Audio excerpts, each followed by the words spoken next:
mistake from last time. Oh, goddamn. There we go. Welcome, YouTube. Sorry. I'm the Scuffleys. Welcome all. Yeah, it was just a pure, update stream bot. So what's happening? So last stream, this stream, I forgot to push press go live on YouTube. Go figures. I missed something, right? Last stream, I went through a full 3.5 hours of streaming purely on Twitch because I set the stream over on YouTube to private, so no one saw it. I'm such a professional. I have streams where I've been talking for like hours without the mic on. It was muted the entire time. I've had full streams now, purely on private. I missed going live when I should have gone live. Well, I've only missed 4 minutes, but either way, 4 minutes, still 4 minutes. So sorry, YouTube. Is there ever going to be a day where scuff and mistakes are not made? I'm going to guess no. And we're fine with that, right? And what's up today, though? We have some, I wouldn't call them big goals. I was worried that the sound from outside is actually coming through my key.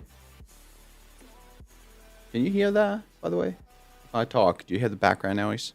It's gone now, but I don't know. Hopefully it won't come back. So where we're at, yes, the goal for the day. The goals. We are going to do some more level blockout. So we're going to go back to Unreal. I want to add a specific part. I want to use a specific part. You can see the map in front of you. I've been busy over the weekend. We're going to try to increase. We're going to. We're not going to try. We're going to add some areas. Some of them are work in progress. And just for the hell of it, I also want to add a work in progress sign. Just an empty plane with some opacity on, just for the sake of it. So that when I walk around and I notice this, oh, it's work in progress stuff, just for fun. It's going to take us like 20 minutes or something. But yeah, we're a level block out. I think I mentioned something about Grayboxing in the title. That makes me scared. Title correct. It should be. Yeah, it's correct. So that is the goals for the day. Well, at least the first initial goals. If we do find that this stream that we find it up, if we find that we have, if we finish those goals, I'm gonna have to take a breath. I have a few other goals in mind, which is I want to make a small block out for the door, so we actually have a hinging door. Although it's not gonna be animated, it's just gonna be open, just for the sake of having one. Right now, it's just a cutout. And it doesn't look that great. And we're making a map, yes. Well, actually, it's a overview or top-down view of the current blockout. I felt that I needed this because when you're in Unreal, you can actually have a look at it. So what I'm trying to say is this. So this is what it looks like in Unreal if I turn off the lights. It's kind of hard to tell what's what. If we look at this, we have these top bunks, what I want to call them. We have some good doors coming out. It's kind of hard to tell. At least it's hard for me to tell what is what. So I decided, hey, let's use this Dungeons and Dragons D&D map generator and replicate the map in a 2D world. So all we need to do in this world is, let's make this sure. This is snapping to ones. And if you want the link? Yeah, absolutely. I can give you the link in a second. But you can see it's just drag and drop or dragon. It will automatically create. It's a really good tool. And that's a good point. So let's do this. Can I do? I don't think I can. So let's do it this way. That is the link. If I go in here and then to Twitch. I'm also going to pin that so you have it at the top if you're curious. So if you enter the stream later on, where you see it as a VOD, it is in the chat. I might also add it to the description later on, if I remember which highly likely that I'll forget. I don't worry about color. It's a really useful tool, and I don't mind sharing. It's not mine, so can't really gatekeep it. So one thing I'd like to focus on, I mentioned this, we want to expand this map. And this section right here, I have like a milestone right now is that I want to add the first objective for the player, which is going to be something really simple along the lines of find some firewood and get a fire started. Because that is where you, at least for now and in my head, where you start at as the player. I can't talk today. It's insane. The idea I have right now is that in this small room in the south part of the house, that is where you'll be starting as the player. And the goal, first goal, start a fire. But right now, I don't really have a good room for that. Part of me wants to make it slightly more realistic, keeping it at a spot which makes sense, as if it would be in a real house. And you will probably have it at the center of everything, because to my knowledge of how houses work today and used to work, is that you would have a center core of the house. This might also be only here in Scandinavia, but you have a core. Usually, I believe, correct me if I'm wrong, it's made of kind of like rock, concrete, or something along those lines. And as you heat up the house, that part of the house will also keep the heat in or remain warm for longer. I might be mistaken. This is just my assumption, but I'm going to base my layout on that idea. So if you have the center of the house, would roughly be in this area, or at least the main part of the house you're moving. So to me, it makes sense that we would add perhaps an entrance on this side. I did make a sketch for myself. So I'll see if I can remember it. So yes, you would have an entrance. You would probably have a door entering the house from this part. And you would have staircase going down. We can open it up like this. Then I want this part plus, I think, all the way down to this section. So you would have a wall, and then you would come down to this part. And this part will probably be like the core I mentioned, right? And then we can have another staircase. Maybe not there. I'm suspecting we need at least 3 grid steps up. So if we could, it would be great if we did this. Up. We got stairs. And hopefully we can get away with 2. I'm not sure, because this is 1 to 3. So you have 1 plane and up. So we might not be able to get away with 3. Maybe we could. Oh, sorry, 2. I meant get away with 2. But then again, the only thing that would be in the way is this part. This is the basement, right? And it is currently located roughly in this section. So this part we just made will probably overlap this part. And if it does, I'll accept that, because this layout, the ground floor, is currently more important than the basement. The basement is still a work in progress. As it is right now, I'm not really happy with it, and I can actually show you why. So if we go back to Unreal, let's see.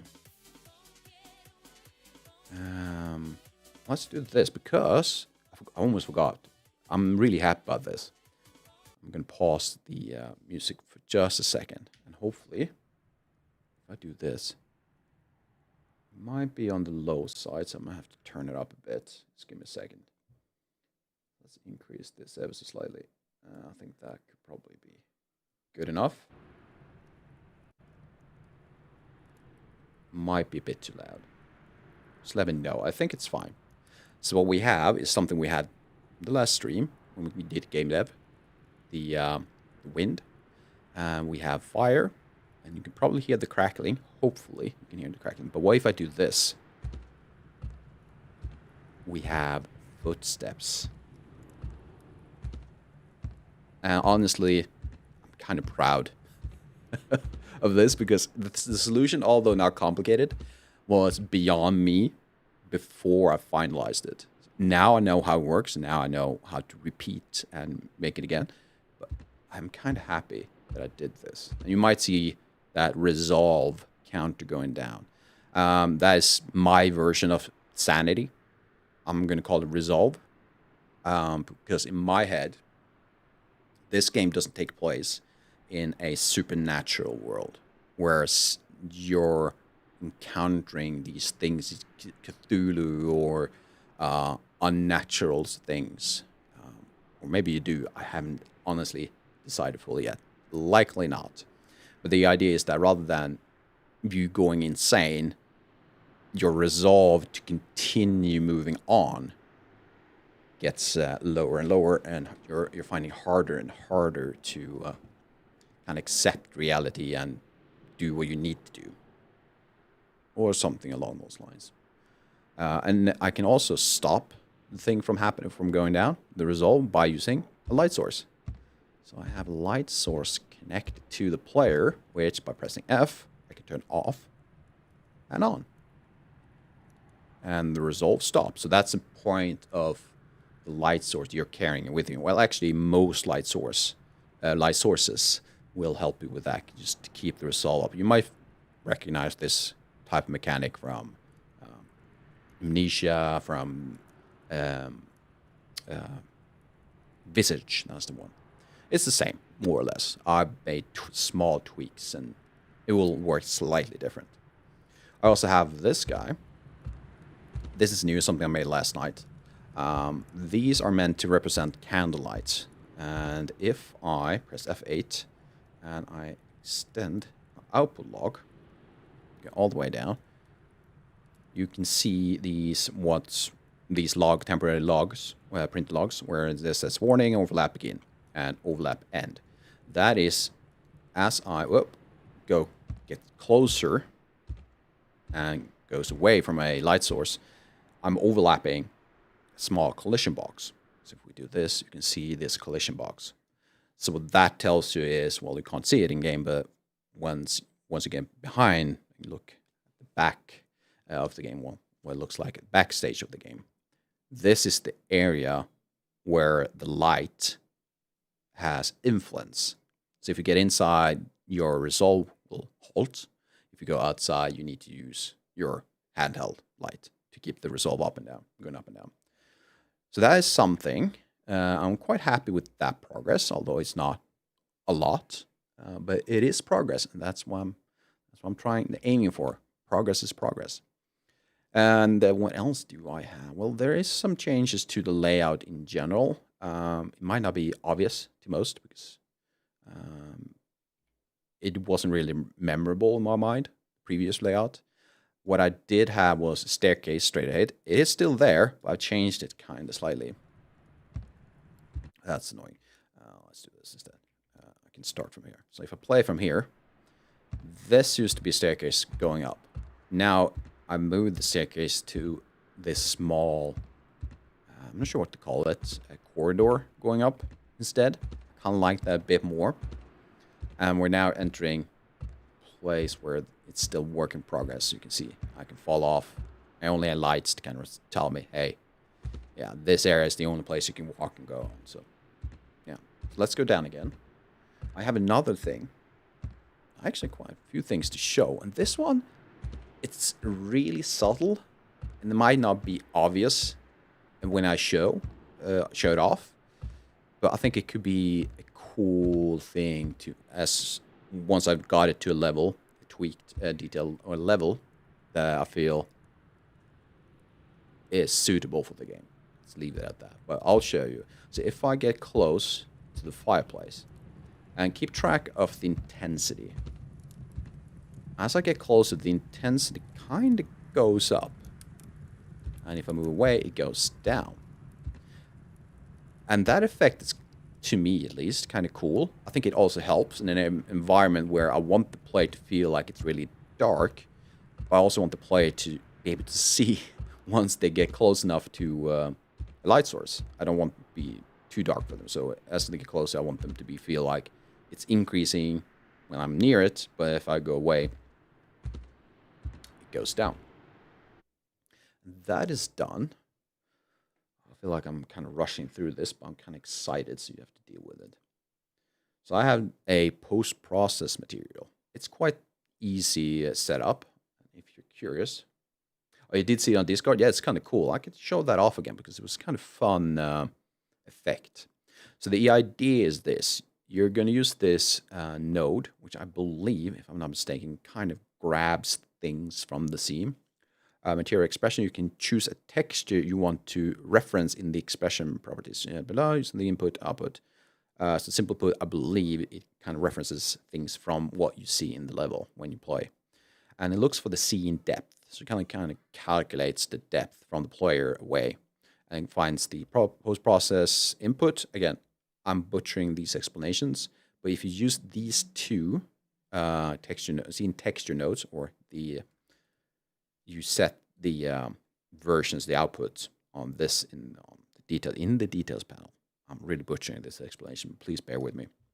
The idea is then if you grab a channel from the color of your scene depth, in this case, I just grabbed red. Doesn't really matter. It can be green, it can be blue. It needs to be a single float channel. You divide that by a unit, in this case 200, meaning that fall off, the distance that it remains bright, is roughly 2 meters ahead. So it goes from the player and slowly falls off to black or dark colors, right? So I have a black and white mask. As far as I can tell, this is not expensive. I haven't checked yet, though. But it is very simple. So my gut instinct tells me it's not super expensive. And all of these are very simple operations. The only one that could be expensive is either the scene texture node and the lerp. The other ones are as cheap as it gets, right? And yeah, so you lerp between these two intensities. So you have no change, but the minimum is 0.1. So you multiply all the colors from this output with 1, so nothing changes. Or you multiply by 0.3, which means the intensity or the values, the illumination of your colors goes up. So it's fairly simple, and this is the post-process material. So you make that post-process. Once you have the setup, you make it a material instance. Good practice because you can always go in here and tweak expose parameters. Then you go into your level. I need to dock this one. And you need a post-process volume. So if you have one, you go to that and you find, let's see, a section where you can add a post-process material.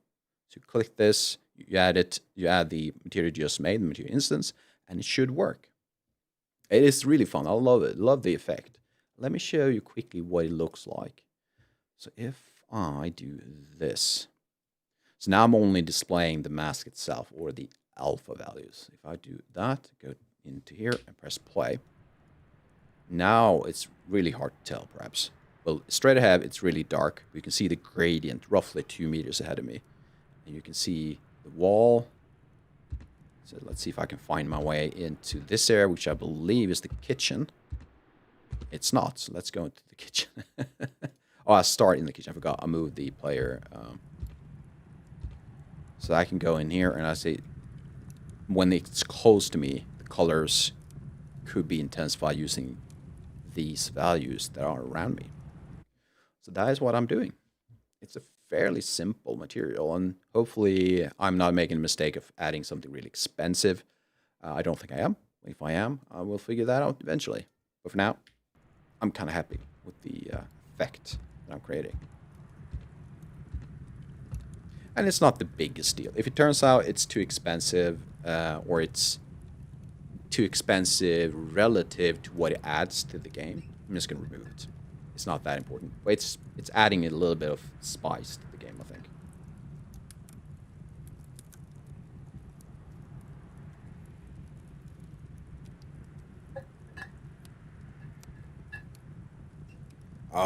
I'm noticing something. I think this overlay I'm using, Cobbler, by the way, It's not really the best because now I'm back to not seeing your avatar name in front of each.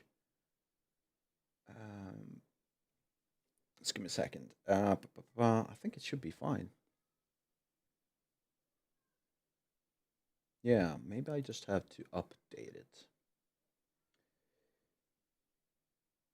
Yeah, exactly. It kind of blends everything together.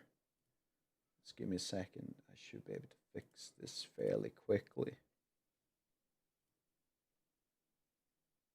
Yeah, that kind of resets the chat that you see on screen, but it should be fine now.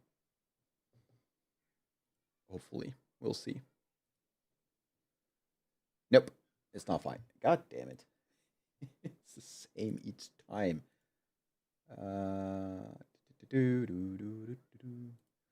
Let's see. It should be this, that, this, update, and oh, there we go. Maybe now. Who knows? Who knows? Right. So with that done, though, I've shown you everything, and we can start this music again. Let's start with the first goal of adding this extension. And if I'm not mistaken, it should be this area. Yeah, there you go. Nope, it's not working. All right, awesome. We'll live with it for now. And maybe in the future I'll find a way to make it more reliable or change the way I use like chat in general. I don't know. I do like the fact that it's below me. It's very subtle. It's very like simple layout. It doesn't come. It's not in the way of what I show you guys because everything on the screen can be shown. You can see down here, right there. That's the end of Unreal. Below that, it's barely anything you want to see. Well, apart from the command console, but I rarely use that, so it's not really something to see. Yeah, I know how to do it. It's just not working for some reason. It is this group consecutive. Oh, how do you use the name? Oh, it's been reset, I think. So if I do that, I made a mistake of thinking it's the other way around. 1 second. Refresh. And that should be it. Say for the third time. Either way. All right. So let's remove this part. No, let's not remove it. Let's grab a... There you go. Perfect. Let's grab this. This is a subtract. So I'm going to use this. Subtract door frame. Yeah. I think this is a good spot for it. The only thing I'm concerned is whether or not it's too close to this door. Should I have it the other way around? We could have it right there. Let's try it this way. Oh, by the way, today I released a YouTube short. And as always, I don't know why. The past 3 YouTube shorts has done terribly. I don't know, at least initially. But 2 of them I've edited and cut down. All of a sudden, it kind of kicks off. But this one has done nothing. I'm not going to touch it, by the way, because I feel like there's no way for me to save it. But in that short, I talked about how I had to change the snapping hotkeys in Unreal for the grid. You can see it up here. I might be highlighting a bit more later on, but you can see it up here in the viewport menu. You can change the size of the snapping once you have that activated. Or in my case, I've moved it over to the comma and the period button, which is, for me, works really well. And that is quite simply done doing this. You go to your editor preference in editor preference, and you search for grid size. and you had this grid size position and decrement and increment. And you swap these over to a button that feels more comfortable to you. And the reason why I'm telling you this is something I touched on in that short. When it comes to the various layouts you can use on your keyboard, European, or in my case, the Scandinavian European one, the brackets, which is the original default hotkeys, are really rough to get a hold of because you have to do the Alt GR button and then press, I believe it's 8 and 9. It's kind of awkward to do that hand motion. So instead, comma and period button works a lot better for me. So I just swapped that over. Hopefully, if you feel you have the same challenges I have, then that might solve that for you.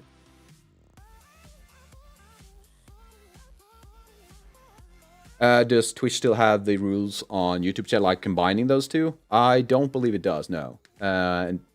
They changed that in the beginning of 2026, or this year. They kind of backtracked. They realized it wasn't the best decision to do. Yes. So they backtracked on that one. Right.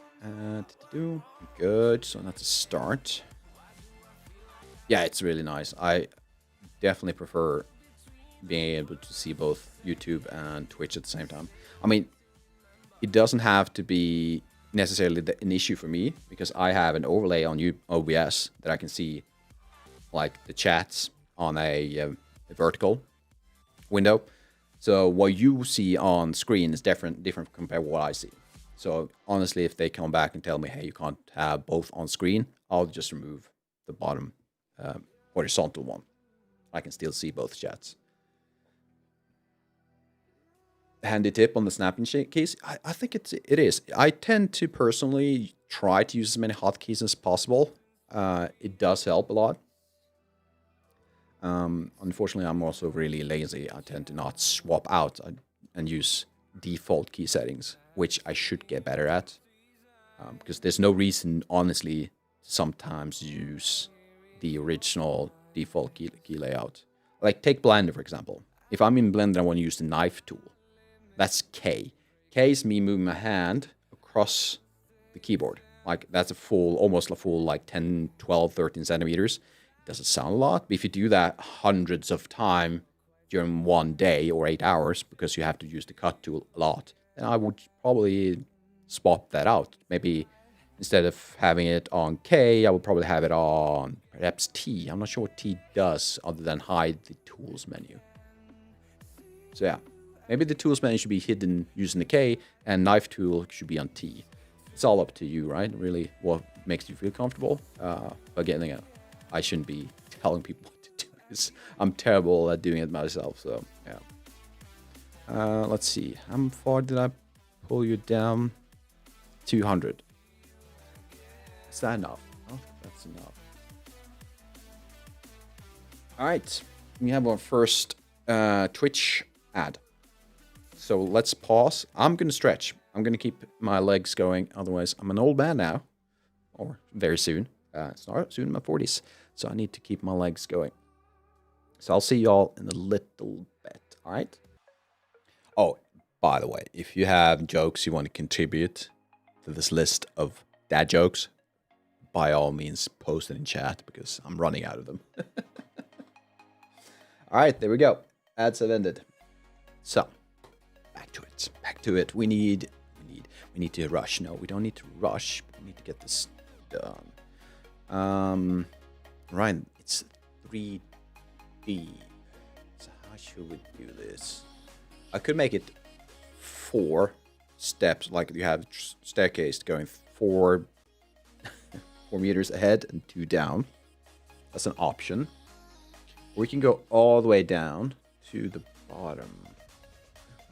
By the way, I thought I had my basement down here. Apparently I didn't. Or is it hidden? It could be hidden.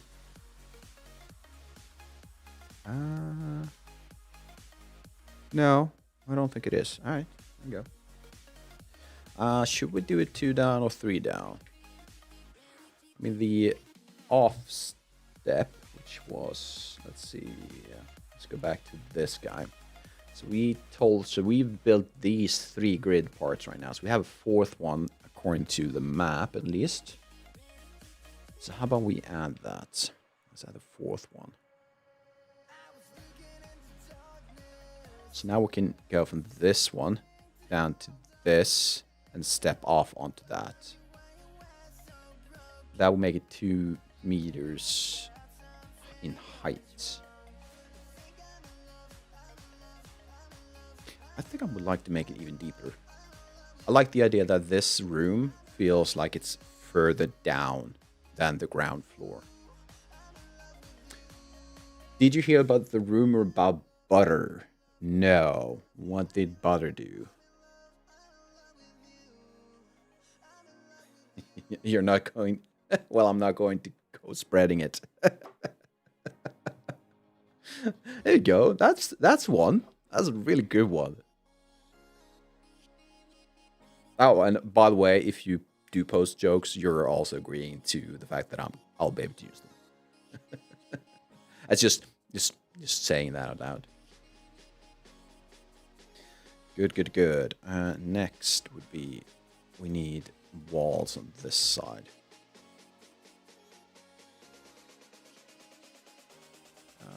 Oh, it's really hard to do this because I can't really see what I'm doing. Alright, so now we need a staircase. Should we steal one that's already been made? Where is it though? I think the best one will be this. I think this could be our best choice.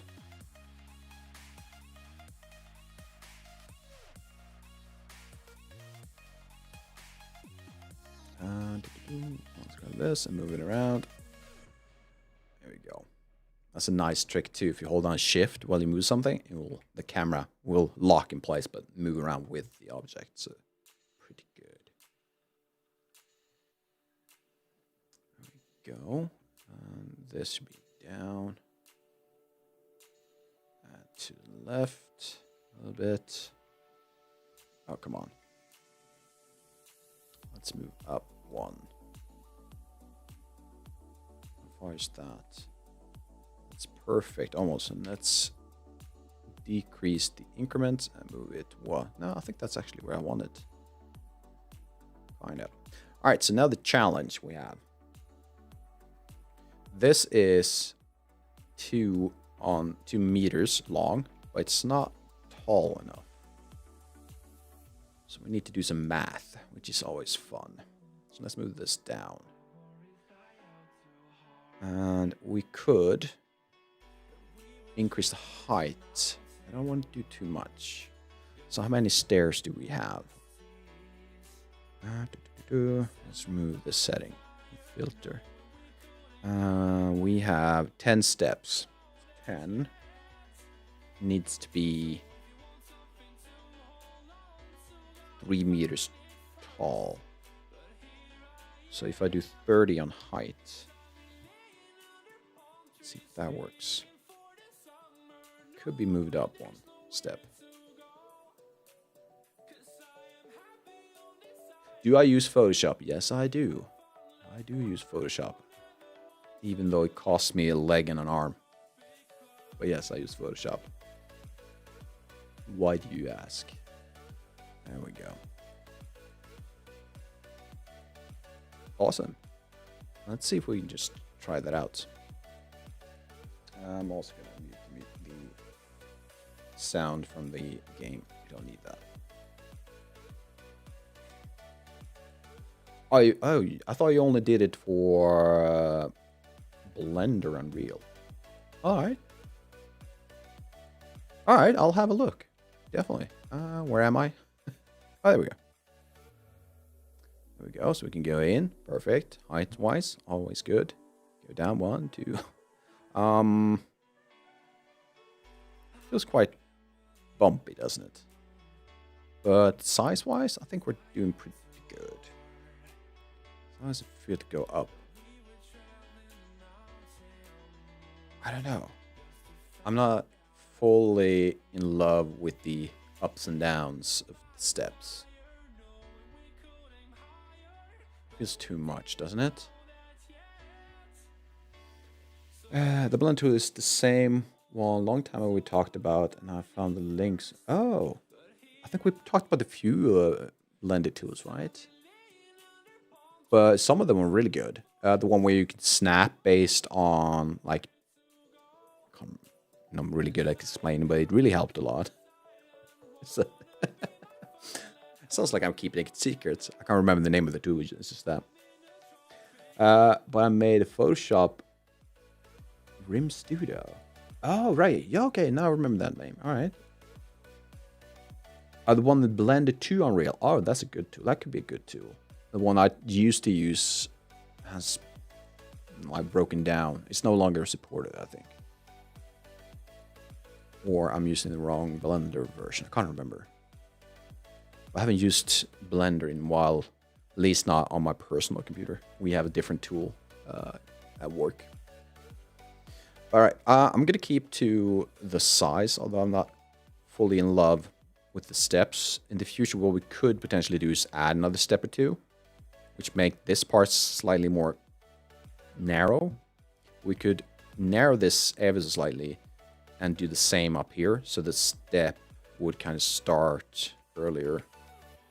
Not fully in love with that idea either, but it could be a solution. But for now, let's continue.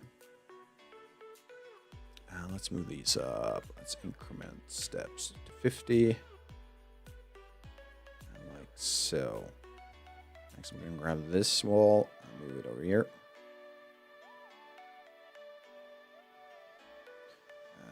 We're going to have to move this down, I think.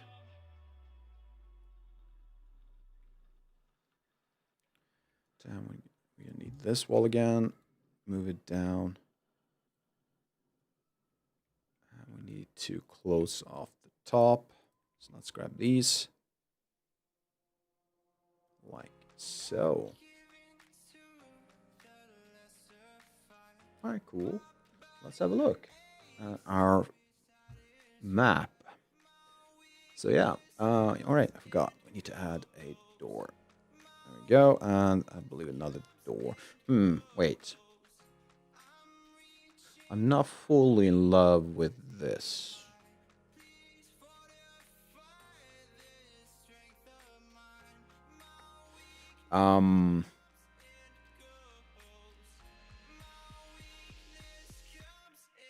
Yeah, we could do it this way though.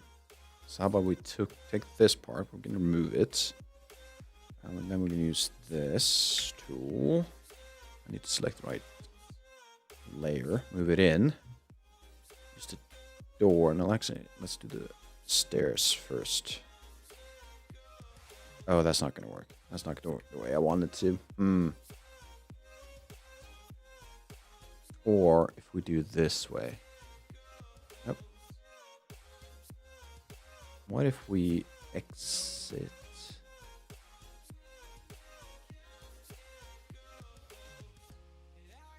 Open the wall? Which wall? The one pointing down south? I'm thinking we could go west. The reason I don't want to go south is because there's already a door. Open the wall instead? You mean like wall limb? So the reason why I don't want to do that is this area should be restricted to the player initially. And I want them to unlock it. So we need something that prevents the player from going down. Yeah. No, that's but it's kind of reasonable either way to say the thing you're saying is opening up. Yeah, that makes sense in a way.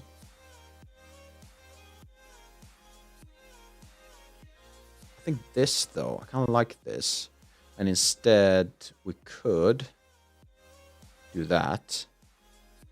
We can also make this section down here open. So we can close this small part and open up this part. We do that. So what if we do this? Tool, do this.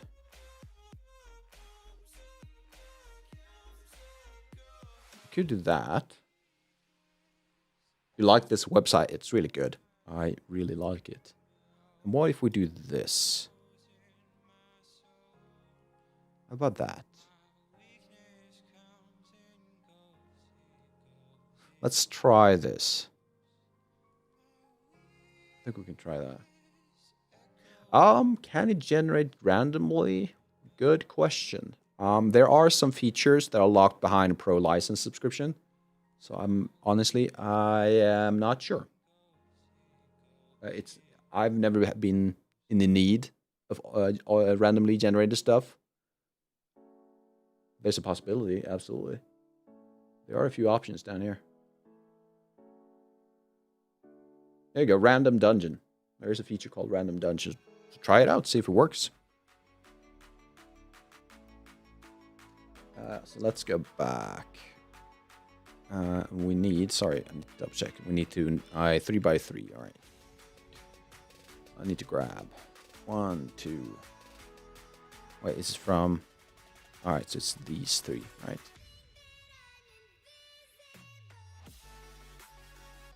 And move it out. So 1, 2, finally. 3. This should be enough space for something like a small, not sure if fireplace is the right term for it. It's something the player needs to shove in some fire and some pipes going into the main structure, right? And it's closed off like this. Got 1. Well, actually, let's move it all. The only downside I found with this way of working is that it's kind of slow when it comes to moving asset initially. Wait, have I not done the math correctly? This doesn't look correct. Get out this part. Should be closed.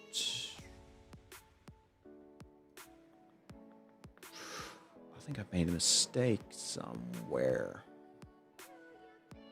So this is the opening. You have the fireplace. That should be this square. Oh, now I see it. Okay. I see now.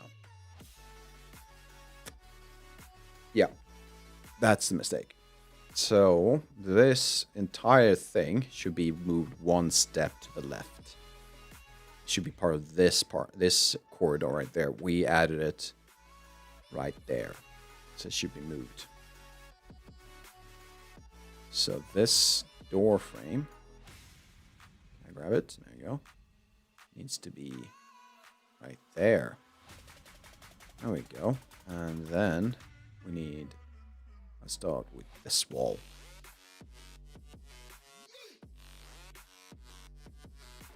And I'm going to grab this guy. Did it jump on me? Like that. There we go. That's better.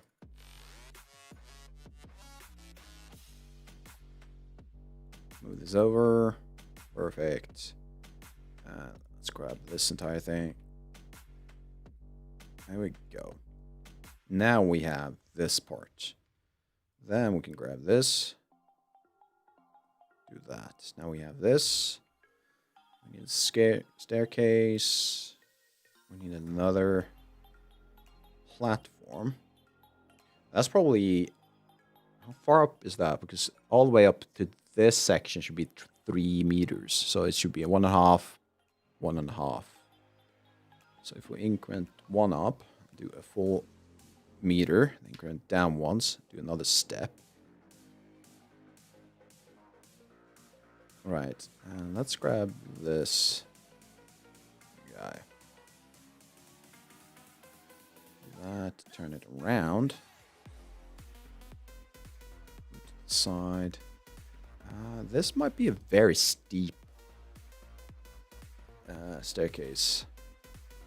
I'm not sure it's going to work the way I want to.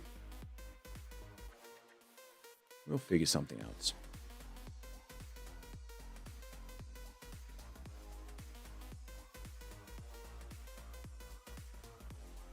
Right.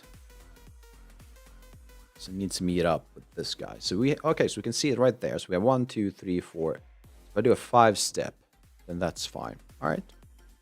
Good to know. So number of steps, let's make it 5. Let's do that.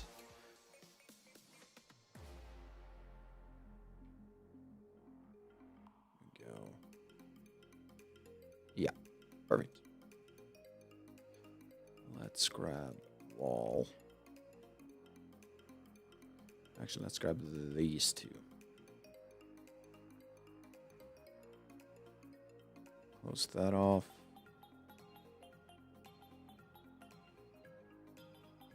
Close this off. There you go. And chances are I'm going to have to do this.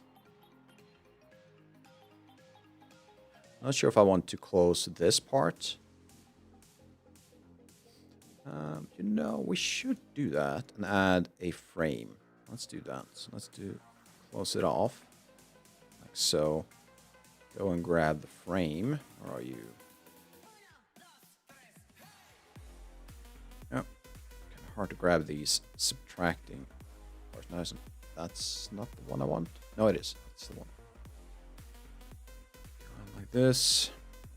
Press down to get, or end to push it down to its closest collider that's beneath it. So that's why it snapped down. Really helpful. There we go. So we go up, through, and around. Perfect. And we can grab this guy, move it over.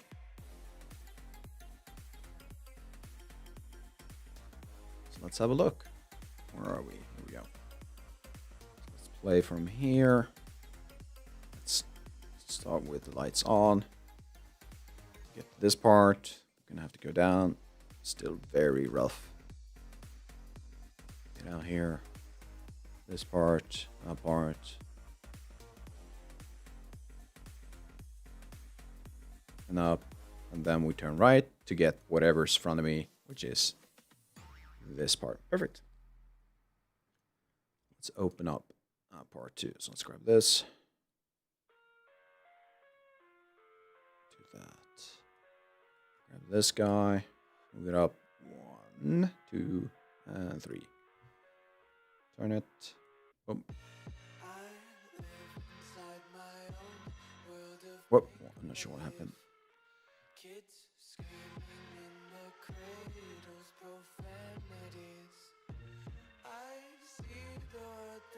Just make sure that's not even close, is it? Yeah, why is it that far away?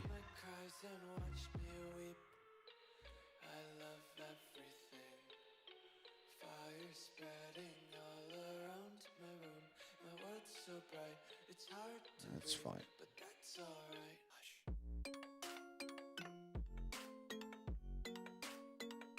That's almost spot on.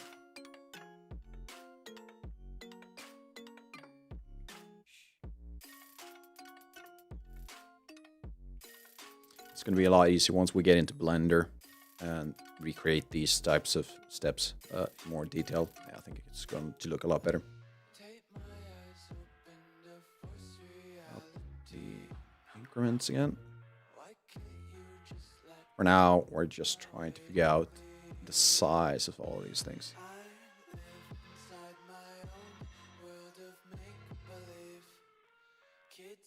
Here's the thing I kind of like. I kind of like these being exposed. Maybe, oh, you know what? Maybe that's a nice look.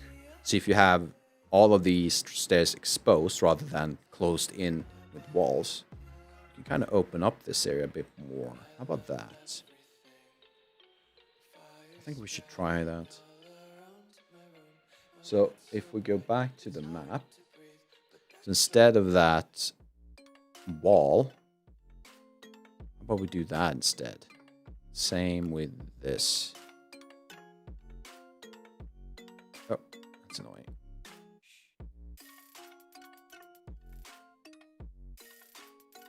And we could even open up this part. Like so.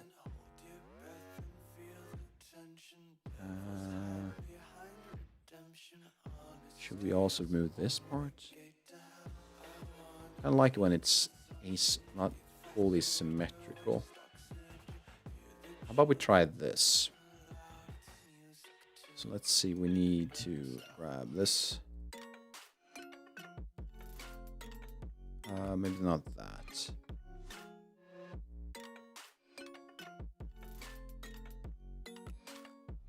That needs still. We need that. Need this. Do I have one on this? I do. Perfect. Let's move that over.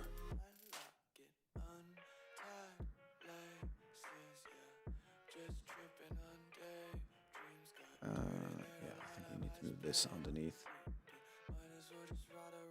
And perhaps that should remain. So this entire thing will be a solid. You know what? We could actually do this. I think it looks a lot better. Probably this entire thing can be moved. Does that open up on the side? It does. So let's extend the width. 190.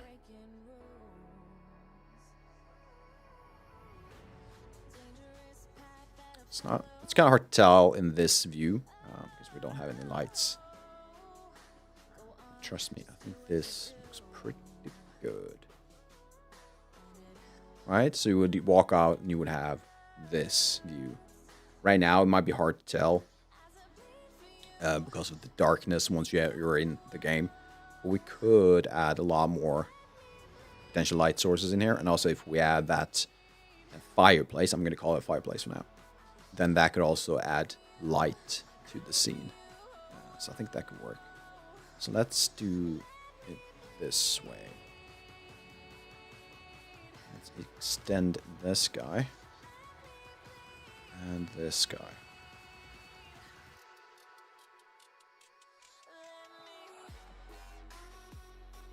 Next, let's grab this and make it shorter.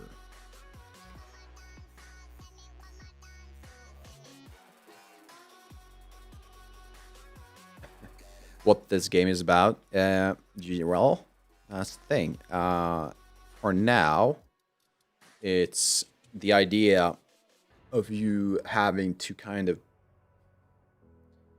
you're tasked to look after this place, which has been abandoned because the previous resident passed away, or at least that's the belief, that they have passed away. But you'll discover as you go along that this guy who used to live here wasn't really in their right mind. I know that going back many months now, I mentioned that I want to create a world where you would have this artist toy maker who got so obsessed with his idea of making toys that he kind of neglected things around him. And once his head cleared and he realized, whoa, wait, I'm all alone. I have no one. Then I think that kind of broke him, and he had to fix it because he didn't want to be alone for the rest of his life. So he started to do stuff, started to create things. Again, these things, these toys, will not be supernatural, I believe. So I'm not thinking we're looking at like supernatural stuff again. But I want to look into the idea of automatons, if you're familiar with that phrasing, which is these old mechanical figures that could do these really cool, complicated things, like play chess. Well, I think that was a myth, but they could do really cool things. And I want to play into that, the idea of you have something in your vicinity that it's not alive, but it might kill you because that's how it's been programmed, or somewhere along the lines the gear shifted, not intentionally, but for reasons it shifted into kill stuff kind of thing. Let me guess, one of them is Pinocchio? No, well, I'm assuming you mean Pinocchio. No, we're not going to make a lying doll. Although that would be kind of weird if you were chased by a doll and once it saw you, it started to lie and its nose just kind of flew at you, almost like a spear. That would be kind of weird. All right. Let's grab these. Increments of 50, and again. So this place owner is a mechanical engineer and a psychopath. I'm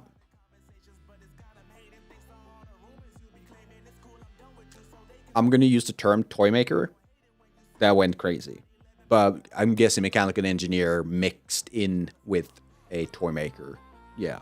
So it's not going to be called, the mechanical engineer that used to live here, right? But yeah, in essence, he became broken once he realized that he was technically already broken because of his obsessions with his craft. I think, not to generalize too much, but people who are really good at something, extremely good at something, they tend to be narrow-minded, tend to rough idea or rough stereotype of what a really brilliant person is. But I think that there's some truth to, if you're brilliant at something, you tend to have a tunnel vision. In general, my opinion, right? So I think that is what I want to play at. The idea of he became so obsessed that he kind of, yeah. So toys will be classic. Can you expand on that a bit, Cobbler? I'm not sure what you're asking. So toys would be classic. Classic in the sense that they're from like an era before. Yeah, design-wise. Yeah, okay. So if you mean classic as in old school, let's call it that. Yeah, the era I'm looking at is probably early 1900s or late 1800s. And it's going to have Scandinavian influences. So the area you're in, which is why I worked on the forest before this. Before I started working on this Blockout, I was working on a procedural forest. And the idea is still that it will take place in a forest. But for the first, let's call it the first chapter of the game, it's going to be completely inside. And perhaps, I haven't decided on the end yet, is that once you as the player get out, the game ends, you'll be able to continue plot the next chapter. It's kind of like Bendy and the Ink Machine, if you play that. If you're familiar with Bendy and the Ink Machine, it had this idea of, I think it was a Patreon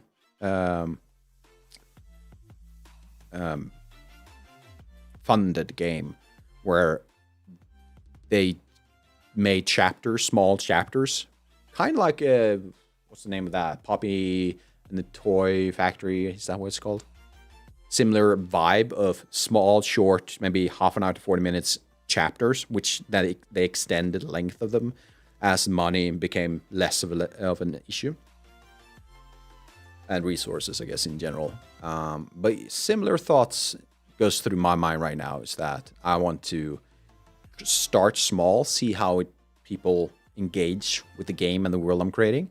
And if it's something people like, I would love to extend it. But for now, I'm using me to be kind of realistic. If I want to make games that I can live off of, which would be a great dream of mine. But in the end, I want to make games. That's the big goal, just to be able to make them. But I'm also realistic. I need cash flow. I'm not sure where I'm going with this. The idea is that perhaps this will be shorter games with chapters. I think that is probably the most realistic approach I can do to this. All right, so let's see. Where am I? There we go. So that needs to be 2. Which I have 1, 2, 1, 2, and 4. 1, 2, 3, 4. And this needs to be shut. So let's do this. Hop. Hop. More questions. Some puzzle games and toys. Yes, definitely needs to be some type of puzzle. I'm also going to call them environmental obstacles, meaning that you need to overcome certain block areas, right?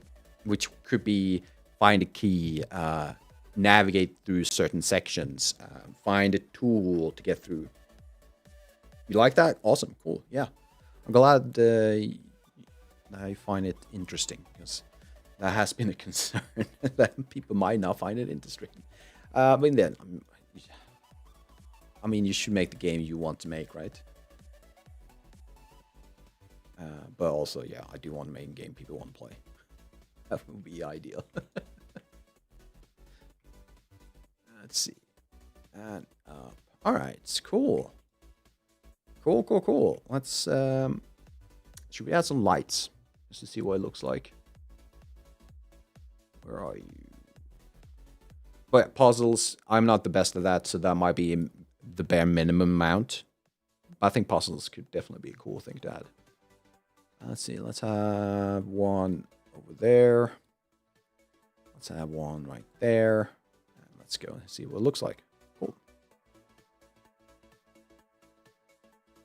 Let's turn that snapping off. That should probably be a hotkey in itself.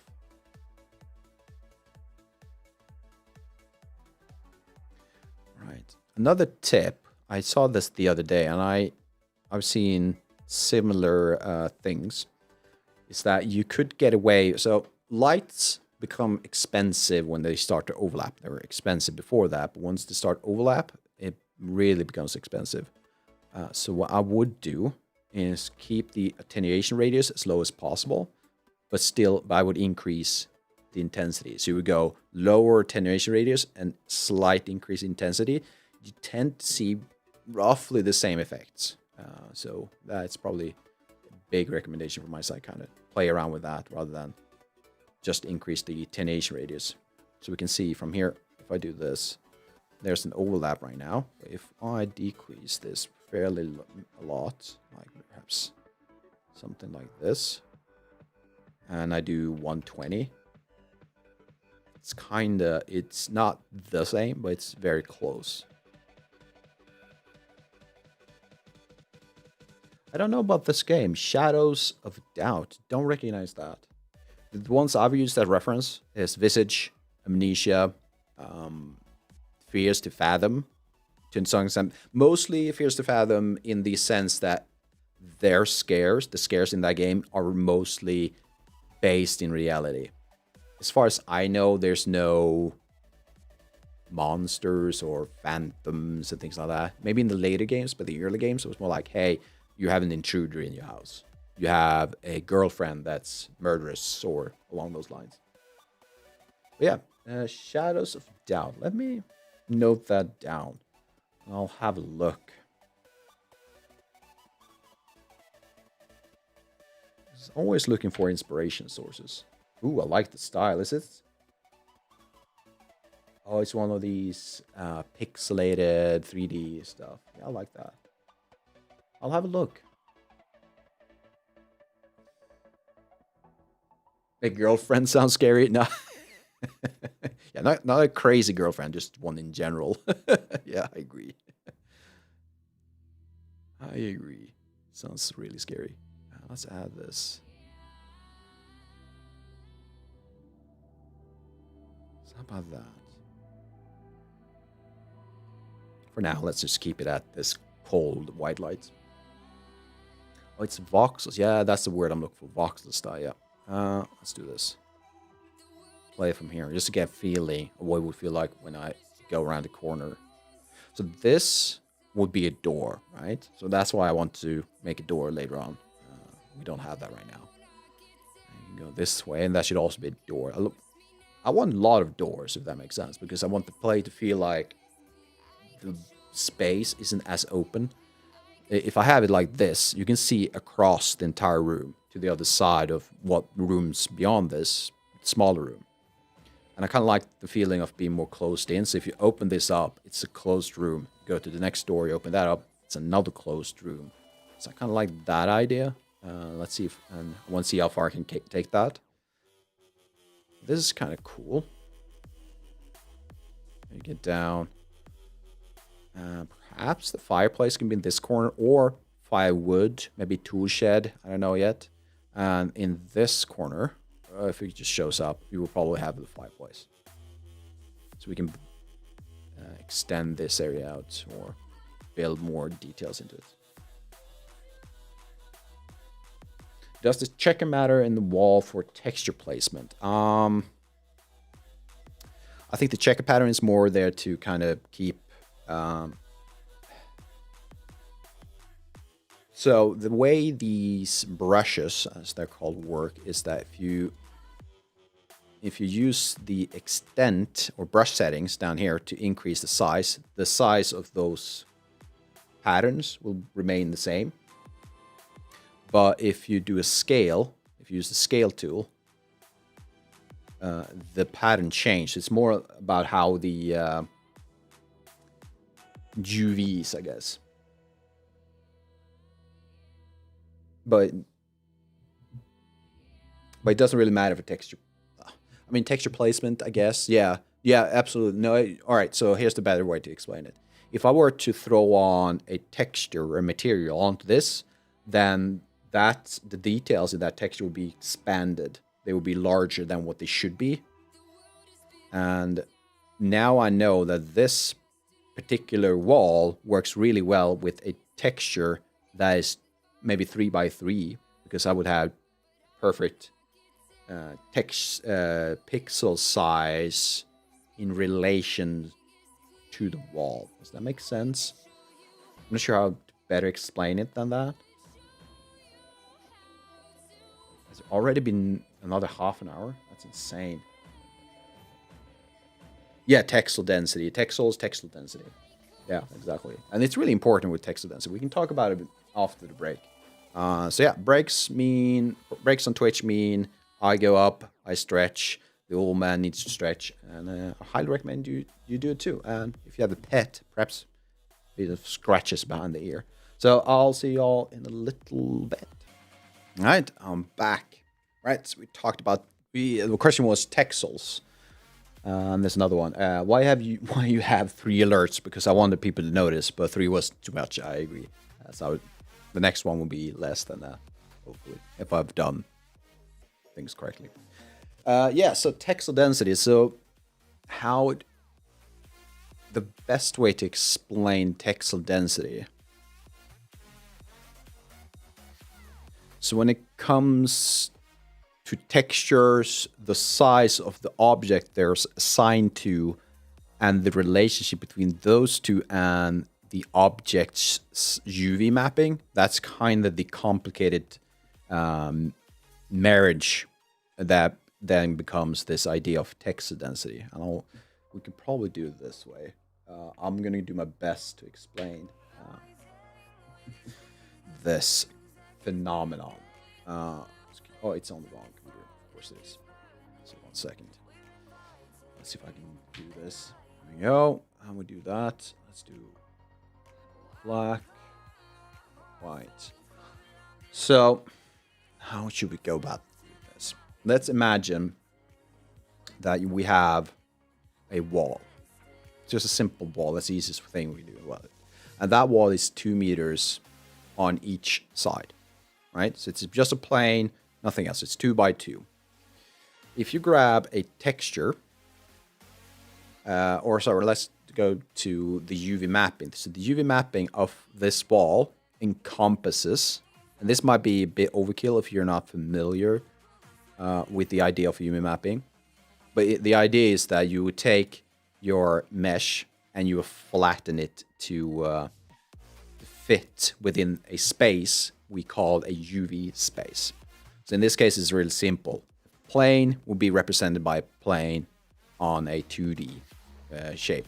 And this UV map tells the engine, the software, where you want your textures that you have on an image. So if I add an image with an apple on it, so let's say I have an apple on an image, it looks kind of like this. And I place that on top of this mesh. Then the apple will be in this area of the UV space because the image will cover this entire space. And on the mesh, you will see an apple in the corner, right? But however, the resolution of that apple depends on something we call texel density. And I know I'm throwing a lot of stuff on you right now, and I am not the best one to explain this because I personally find it confusing every now and then. If the texture size of this image is, let's make it 512 by 512. Well, the texel density means the number of texture pixels you have per meter on the mesh becomes 512 divided by 2, so 256 pixels or texture pixels per meter. So that is the resolution, the amount of details you get per meter on your mesh. So that is quite high depending on what type of mesh you're looking at. If it's an environmental mesh in a AAA environment, I think this is probably the golden standard, or maybe you want 128 per meter. It varies a bit depending on your requirements. Now, another important aspect and why you want to know this number is an apple, exactly. So the important part why you want to keep track of this is, let's say you have another mesh. This one is a meter on each side, and it's next to the other one. So it's next to this 200 meter one, or 2 meter one. I don't know why you would have two planes next to each other, but let's say that is the case.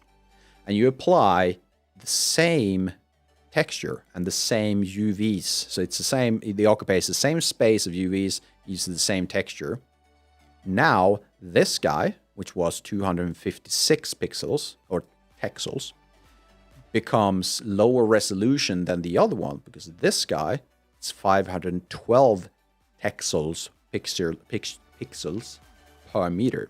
So when you walk up to this as a player, this 1x1 meter plane will look higher in details than the 2 meter plane. So that is texel density, very surface level of it. So that is why this is important, because it will be noticeable to the player. Because this one might seem pixelated or fuzzy because it's low res compared to the other one. And that is important. And I'm trying to figure out why we were talking about this. I think it was because Cobbler asked about these grids.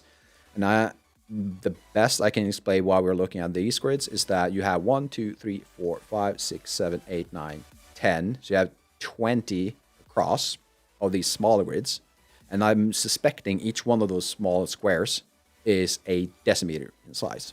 And the larger squares is probably a full meter. So 1, 2, 3, 3 meter tall wall. You have 3 squares and 2 on the side because it's a 2 wide wall. And you can see it in the values right down here. It's 200 units in the right, or in X, which is red. It's the width or the depth is 20 and the height is 300. So 300, 1 unit in Unreal equals a centimeter in real life. How can we make this automated? It is kind of automated right now. Which aspects do you want to be automated? The texel density stuff? How would you automate that? Well, I'm assuming with a fair bit of math. This one is automated in a sense. Because if I make the size width wider, the smaller squares are still a decimeter in size. The texture side. The texture side, I'm not sure how to automate that. Because you already, I mean, that would be before you export and generate the texture, right? And it's not really part of an automation, really. The way you would, as an artist, you would have a tool such as the UV Packmaster or the Texel tool or other UV related add-ons in Blender. And you would tell it, hey, in this, follow the 128 pixels per meter ratio. And once you made your UVs, you click apply the 128 pixels, and you will get the size of the UVs correctly in your UV space. Then you would have to manually place them, or you could probably ask it to pack it to, I don't know. Your brain's farting asking this question, but it need to be answered. Yeah, that's fair. This is an important aspect, and I find it, even now after a few years, that I still find new ways to look at it. But in the end, it's about finding a uniform look to your level. If you have different texel densities, it will look different, even in a level that might be really detailed otherwise. So it's an important aspect to know as an environment artist. I mean, as an artist in general within games, because otherwise it would look really weird. So that is my best shot at explaining what the hell texel density is. Hopefully it helped. So let's hide all this. Better try to learn. I mean, practical experience is often the best way to learn. So, yeah.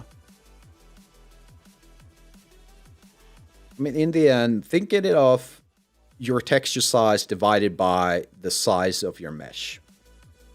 And if it's not the same, or if it doesn't apply, or it doesn't add up to what the surrounding meshes have, then you might want to look into it. But it doesn't have to be spot on. That's the thing too. It doesn't have to be every part of your level needs to be 128 texels on each mesh. You can have like maybe 10-15% variation, I think. Just be close, really. Texture pixels, that's the term I found online. That's where the texel comes from. Part of it is texture, part of it is pixels. So you take half of the words text and else from picture. Yeah. I think. So if you have texture, right?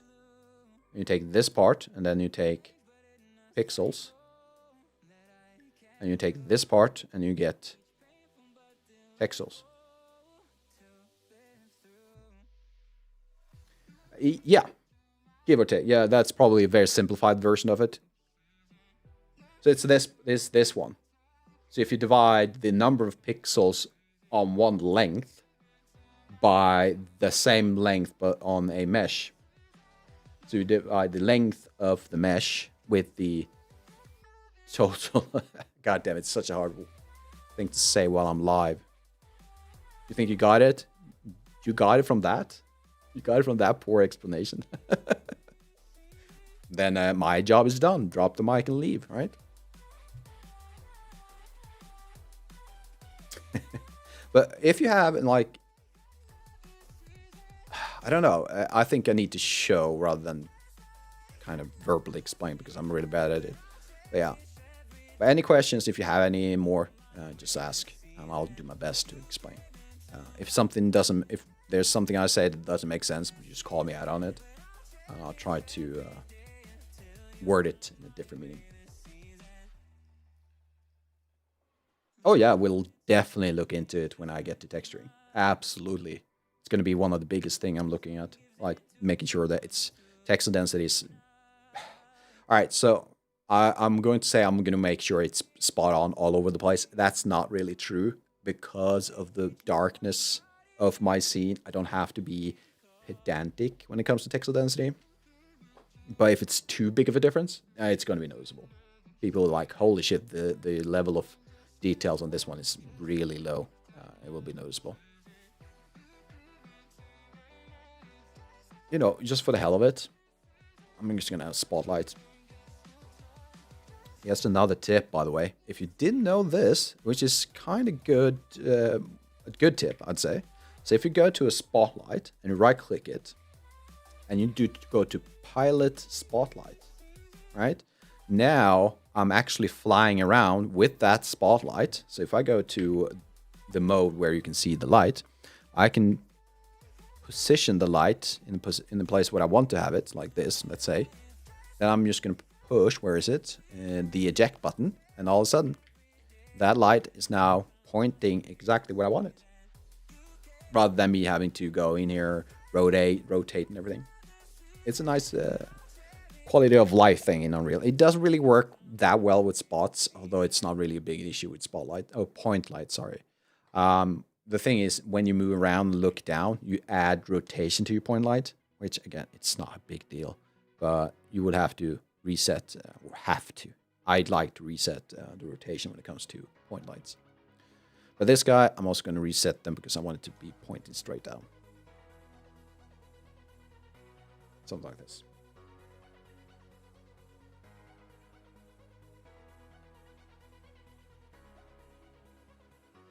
Tell the owner of the house like it like that, yeah.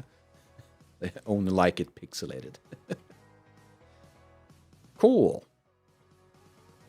So I'm just gonna have a look. Let's get a feel for it. So I'm just gonna pause the music and do this. Go back.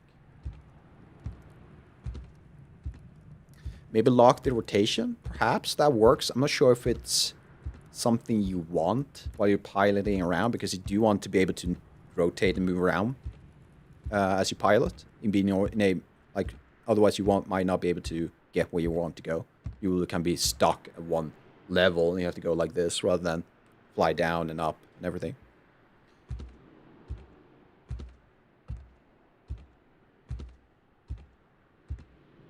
That's also something I don't like, which I will fix. So if you listen to the rhythm of the steps, the sound, and then how fast my player or the camera goes up and down, then it doesn't add up, right? So I'm thinking when in the future I might create a blueprint for each staircase and add a cube collider at the top and the bottom, which tells you if you enter the top one. Now on begin enter, it will increase the period variable of your sound, which is kind of the speed. I'm going to butcher it, but let's call it the speed of your sound. And once you get down to the bottom one and you enter that one, it will increase. It will tell, oh, is the speed up? Yes, it's up. Oh, okay, now you need to lower it back down. And the other way around. If you enter and it tells you, hey, is the speed up? No, it's not up. Okay, so let's up it. Yeah. Maybe lock the rotation of the point light so the camera can be locked with the point light. So I'm not 100% sure what that means, to be honest. But again, I don't think the point light having a rotation is an issue, because the point light sends the same amount of light in each direction, 360 degrees. So even if it's like saying, hey, the sun, you can't rotate the sun because it will look weird. No, it will be the same, right? So it's more of a pedantic OCD thing that I do every now and then. All right, so let's add the lights. We can go this way. And we enter this room, which is... All right, it's this. Yeah, right. And then if I go this way, I have up the stairs again. And I think... let's do this. On the map, we did make a map. So let's have a look. So that's the section I just stopped playing in. We have an opening, so we need to remove the wall. Yeah. I like the values of the point I lock. If I locked it, it'll affect the camera as well. I mean, we could give it a try. I don't know if can I lock individual? I don't think I can. So if I had a point, and I'm telling you, can I lock these? I can do this. If I right click in the outliner and I go to transform, I can lock actor movement. I can't lock rotation. I think I probably have to do it differently if that's the case.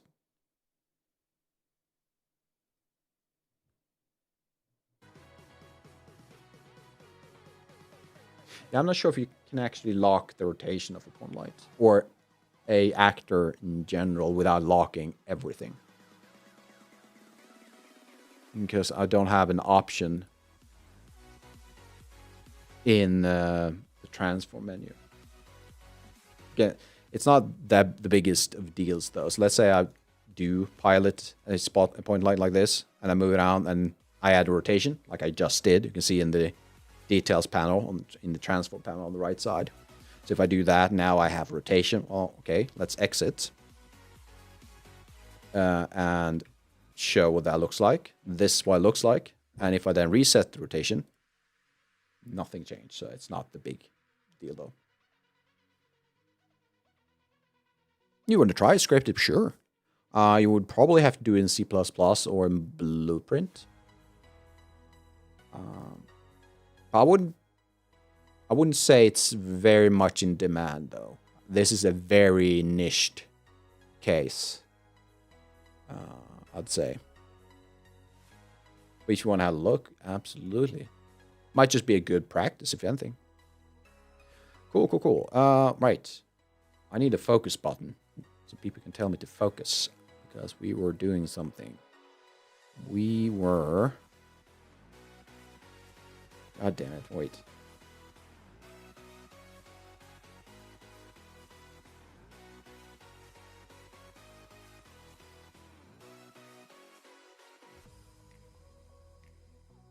Oh, that sneeze.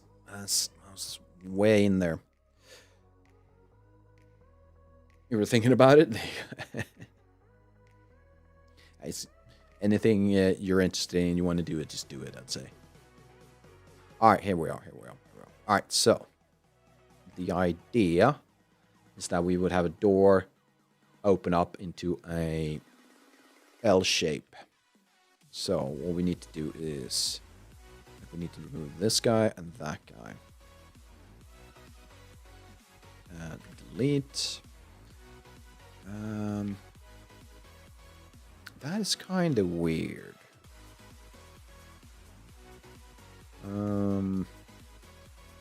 That was also closed. Remove this guy.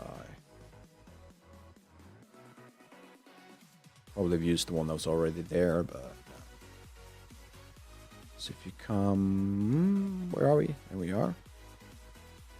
So you go this way. That needs to be closed off. You enter, and you see this weird thing. Not sure what to do about that.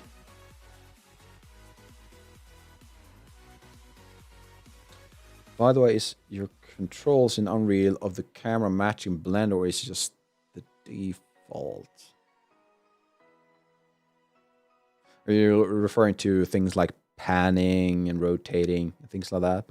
You can, I think you can do fly through in Blender. I can't remember how though. There's a way.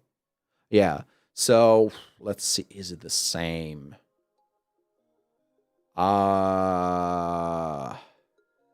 know what? I can't tell you because I do these things so naturally now. It's like ingrained.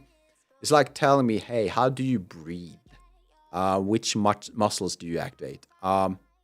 So no, I can't tell you, to be honest. No, I didn't have to change, no.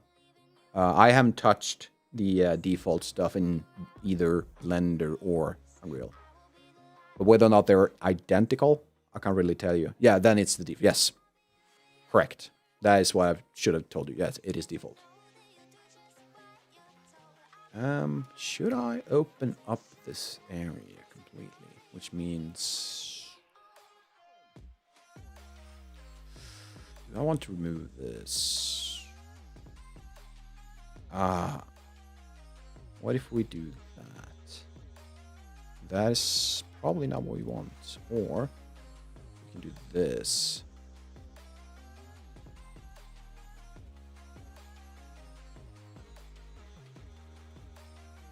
Oh, I didn't move it, but I was almost there.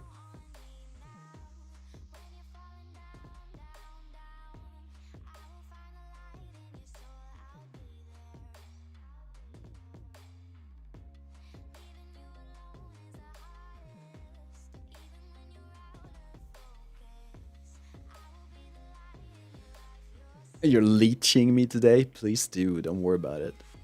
I do not mind at all. Let's get rid of this guy.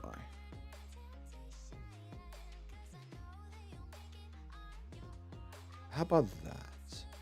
Get in. It's open some. Maybe I do want this part to be open, Molly.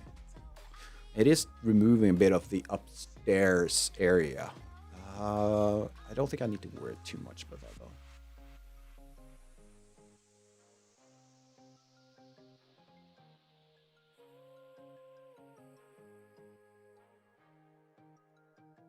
Yeah, for on the leeching and asking question parts, dude, I am more than happy to answer questions to the extent of my abilities. Even then, I might even answer even if I don't know the answer. That's just who I am. I will just answer either way. All right, so we do have this really high roof. Tall. Is it high or tall?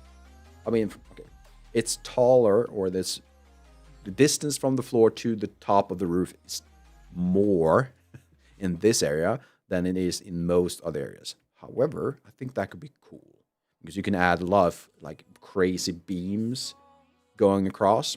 It's higher. It is higher, isn't it? But you don't tell a person that they're high. They're tall. It's a big difference. So that's why I'm kind of confused. So I'm thinking maybe things like chains, beams going across, rope, anything that's really weird but kind of clutters this area. Or alternatively, I can increase the height even more so that you can't see the top, which could give it a bit of an eerie feeling, right? So if I were to start from here and I look up, you can't see the end. And you can have small beams going across. I mentioned the beams many times, but you still can't see the end. I think that could look cool. This is scary. It gives an eerie feeling, doesn't it?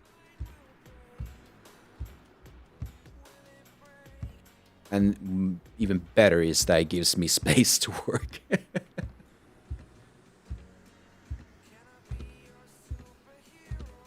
I don't want that feeling everywhere, right? I think that doesn't make sense to have it everywhere. I'm going to turn off the volume for the sound again. All right. Am I happy about this, though? That's the question. And this is how you get away from detail and you like it. You need to be smart, right? Don't give you more stuff to do. Now I have a question. So if I enter this area, and I open this up, and I do this, it's kind of hard to tell, isn't it? I know this particular view overlay doesn't really give the sense of depth, but maybe if I do this, it might help. So that is a wall between me and the wall furthest away. But do I want to add another wall just in front of me, like this? No, not like that. Like this one. So when I enter this area, let's do this. Play from here. So let's say I'm just entered this staircase and I walk up. And I can't really see what's further away. It just goes in like this. So it would mean another door or maybe just an empty frame. I don't know yet. Railing. Not really the question I asked, but you're referring to railing on the staircase? That could be something. I probably should add that because I don't want the player to... So one thing I don't like the player to do is kind of get shortcuts and jump down. So there's probably going to be some railing. It might sound like I'm being a pedantic and boring by not allowing you to jump. But if you're giving too many tools to do too much stuff, I feel like you feel less... You feel more in control, which is what I don't want. I want you to feel less in control. I want to be a piece of shit telling you, hey, this is not easy. And you're going to feel like, I want to do all these cool action stuff. And I'm like, no. You're going to feel like a absolute dork walking around. Weak. Coward. Illuminati. I don't know about that. That's Illuminati triangle, isn't it? Come on. There you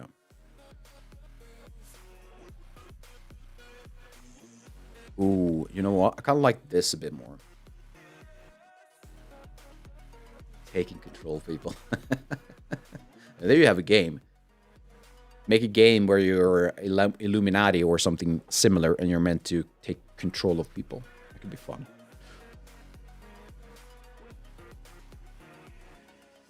I like this more, I think. When it was... Let's move this a bit. When it was over in this area... Maybe it doesn't. I felt like I saw too much of the corridor when I had it. And this... Maybe I should have it right there because it's further away from this frame and not just next to it. You feel like this looks better? Yeah. Then I will go with that because it kind of confirms what I also feel. Yeah, looking from this side, I feel this could look a lot better. Yeah, it gives a bit of sense of, yeah, I like this. I like this. And I do like the idea that perhaps this guy, instead of that close to that door, might be a bit closer to this door. So when you get up the stairs, let's try this again. Right from here. And of course I went through the collider. Of course.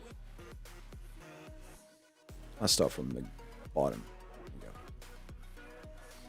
So if I walk up and I get through this part, I can see into the corridor. That's a bit too much perhaps. And you have upstairs. Then you have this. Yeah, I like it. However, I want to move this over to this side. And further away. Just my hint at light. There we go. Yeah, I like that. Where am I? Cool. So looking at this now. Those were all the extra things I wanted to add on the bottom floor. Which is nice. That what I like about this layout right now, we're going to add more to this part over here. It needs to be extended. Is that there's really no place where there's a dead end right now. Let's see. If I do this... might be easy to see what I'm talking about. So if I do this. So if I start walking... Oh, that's such...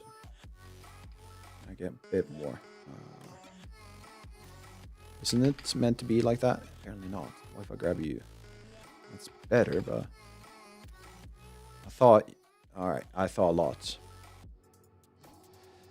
Now... Let's try this one more time. Holy shit.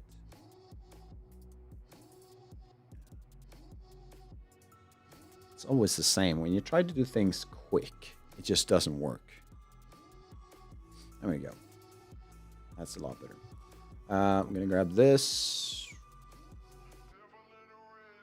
Where's the increase in pen size?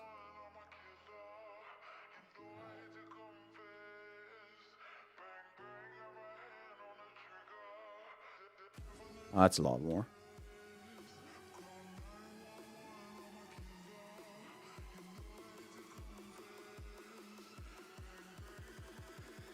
Oh, there you go. Now I remember. Yeah, now I got it. All right, so if we walk this way, through that, and up this way, we get to the top floor. That's still in work progress. But if I then turn into the cellar, or not cellar, heater area, central part, I can go up, I can turn right, I can go left. that is right now the only dead end as far as I know. But we could add that into this area. So we can make these two connect somehow. And if you instead go straight through what's likely going to be the kitchen into the hall, or the main dining room, I guess, you can go upstairs to the top floor. So you have 2 access points to the top floor. And if you want to go, again, this way, you can go into this area we haven't looked at yet. You can also go through this part, down the base into the, let's call it the basement for now, up, down, we're back, so it's a circle, which is nice. And if you go this way into what, I don't know yet what this room is, now you can go down the proper basement. And from there, you can get to this part. You can go back, you can go into the dining room again. This area will likely be a dead end. So I feel like this is fairly good. It's not like you're stuck or reaching dead ends. There will be dead ends in the beginning because some rooms you can't really access. They will be locked, so you need to find keys for those. That stair is a portal. Well, the bottom one. You might feel like that, but you can't really see. But it's not. Yeah, but I see your point. No, this is what it looks like at the bottom. The basement looks like this. It will be fun though. Just have us transport straight through.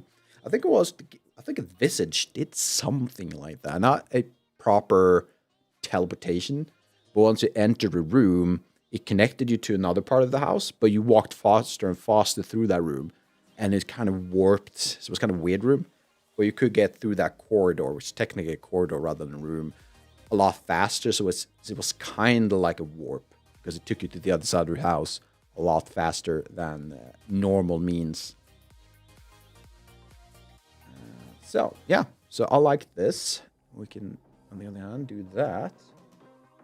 And I wanted to, let's have a look at the basement, by the way. And it is a work in progress, so please keep that in mind. But if you would give me some opinions on it, I would be really happy, because I'm not sure I like it as it is. If I can find the way, I'm kind of lost in my own house, which feels really weird. Oh, I'm in the basement. I was like, what the hell? Where are we? Holy shit, well, I'm lost. This is insane. Good design, right? That's really good design. Where the hell am I? Oh, there we go. Fucking hell.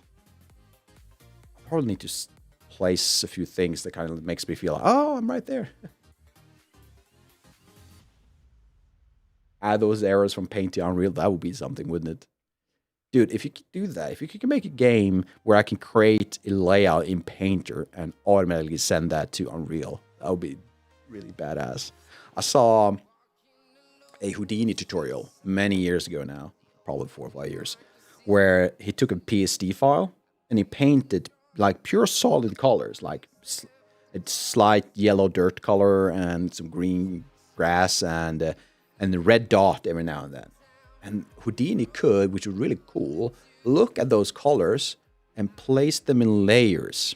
And then you could extract those layers and tell it, hey, on this layer, which you created from green, you can then add all of these types of scattered grass and things like that. So it took that base solid colors from the PSD file and made level from it. So you could just go into Photoshop and make a ton of very cluttery levels, and it would just work. That was really sick, and I love to work on it, or at least look at it. And Houdini was a lot of fun when I was into that, again, years ago. And it's not super expensive, to be honest. You can get a fairly decent license for about $400, but it lasts you 2 years. Just every 2 years, you pay $400. Might sound like a lot of money for some people, but considering what Houdini can do for you, that's a fairly good price, to be honest, compared to what you have to pay for some licenses. Imagine you can do that, but with rooms. That is a good one. And I need to credit you when if I ever do it. Yeah, sure. Why not? I'm sure there's other ways to do it when it comes to procedural stuff, right? All right, we got some ads again. Perfect opportunity to get some stretches in. I'm going to repeat myself every time.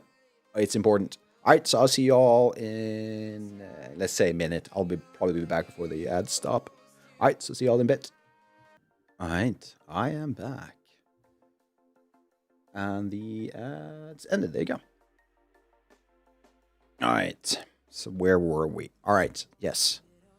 I wanted your opinion, if you wanted to give it, of course, on my basement layout. It's a work in progress, so be kind. But it's after the ground floor, it's the one that's most fleshed out. So the idea is that you enter from this door. It will be a door eventually, right? So you have a fairly deep staircase down. The music doesn't really give the right atmosphere, but that's fine. So here you can either go right or continue forward. Probably have some kind of objective in this room. And you can enter from two ways, either from that over there, where we just came from, or through this corridor-like thing. I think I wanted to extend this because I didn't like the feeling of two L-shaped corridors kind of meet up, because here's another corridor, right? And then we enter another corridor, so a lot of corridors, but that is where we come from. So in the far end of this corridor, I'm going to keep saying that, by the way, so bear with me. It's the staircase. So we can take a left and enter a room, which is for right now, it's a dead end. There's nothing in it. So it's just a rectangular room or cube room. We can go up, and here's the second staircase, which leads up to the north side of the house. Goes up, and we're entering this room. Let's give me a chance to find the wall. I might have to extend the flashlight a little bit, or in this case, the candle lights. Then we enter this room. And is this, yeah, so here's the staircase up towards the top floor. And we're back to the beginning. I kind of like the idea that you can approach it from both ends, rather than just having one single room or entrance into the basement. And most of the places will be like that. I do like that idea. That's not what I wanted to do. I wanted to do this. So I had another thought. Yeah, it was the basement idea. I might leave the basement, though, for a while. We'll see. What else? What else? All right. Yes, we have that area of the house. Which, if we go this way and up this part, here we have nothing right now. And I do feel like it needs to be filled in with something. So a few things I haven't really figured out where to put them yet. So if I do, can I move this around? I can't. So if I do this and increase it like so. So this is me, this is a sketch, right? I've just kind of sketched out various parts. You can see the room we just made. It's in the red right here. So I have this part up here, which leads to nothing. So it's a work in progress. And a few things I haven't really added yet. Among them are like the master bedroom, guest rooms, office, workspace. Main fireplace, we just did that. That's the new area. I did say top floor and upper floor. Same thing, right? What I could potentially do in this area might be something like a guest room part. It doesn't really have to be a guest room. I'm trying to give it some purpose, just to separate the various sections, so that once I get into modeling and things like that, I do have a general idea of what I want to make. The workspace slash workshop. Workshop is probably more appropriate. I need to add that somewhere. And I'm not sure if it should be in the basement or on the ground floor. Or maybe even better if it's outside in a separate cabin. I mean, we might even not even have a workshop, to be honest. That might be the extension of the game. So far, at this stage, the game will purely be, not purely, mainly and probably until I see a reason for it. Otherwise, it will be contained within the frame of what we're making right now. So it's going to be inside this house. Kind of like a Visage. You don't really go outside. Well, you do have an outdoor scene or chapter, let's call it that, in Visage, but it's more a dream feeling, I believe, rather than a proper outside of the house actual feeling. But yeah, so perhaps we should make a guest room area over in this part.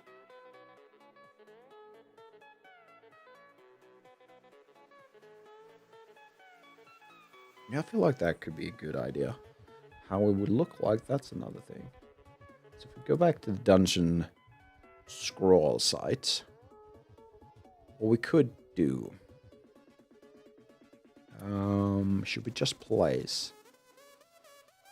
So the downside with this website, or one thing I'd like to see in the future, if it's possible, if I place a house like this, or a room like this, to my knowledge, I haven't found one yet, I can't really move it once it's placed, other than grabbing this kind of paint draw selection tool.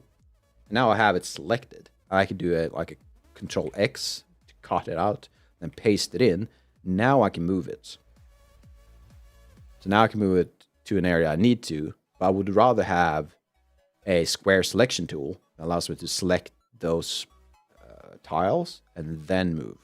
I don't know if that's impossible to ask, but that would be nice. But either way, how should we connect this? I mean, we could extend this part like so. That might be a bit much. If we do it that way, we can then bring out rooms like this. Or just do a quick layout. I mean, it would have doors in like so. It's not a horrendous idea. I'm not super fan of having like a super long extended corridor.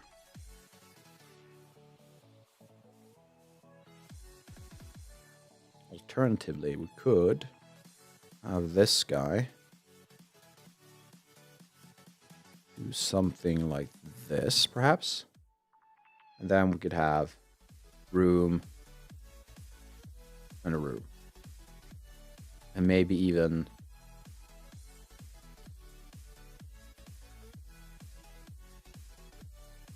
something like this.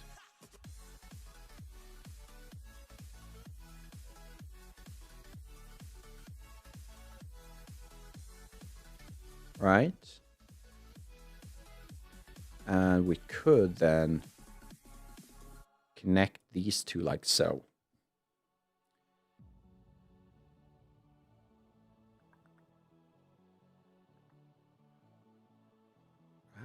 I don't know. I don't know if I'm a fan of this.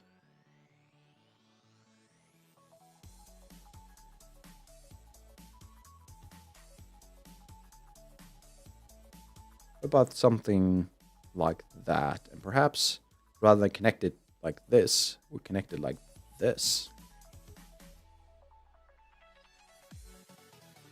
Because I do want people to feel like they need to explore the game, like the level. I don't want it to be too big either, because, yeah, I mean, this is fairly large as it is.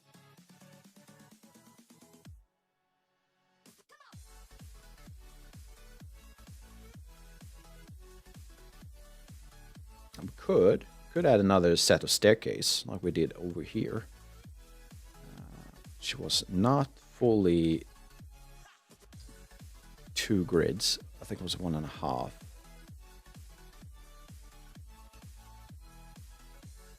Then all of a sudden I can't really do the connection any longer unless I add more staircases.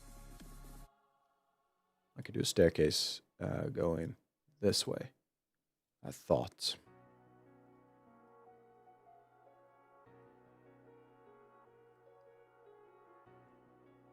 No.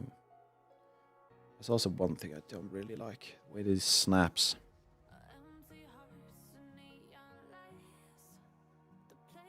I mean, even more if we wanted to. Grab this and do that.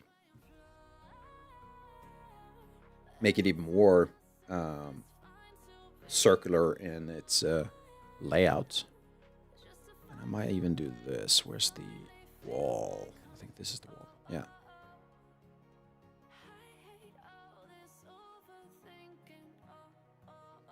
And we could also...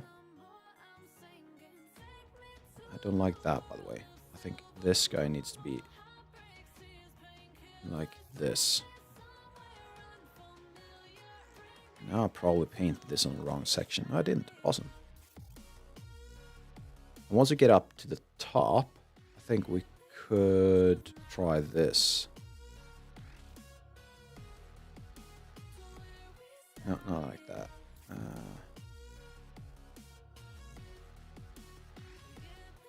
What if we do that? And then we could have a room like so. And you would enter this room how? I think we could do this. If I do not like that, but,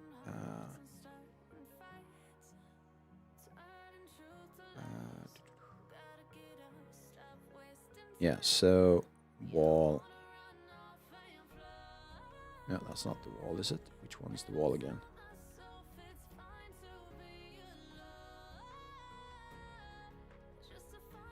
Not impossible. I do kind of like the idea of doing this instead. At some point, give it...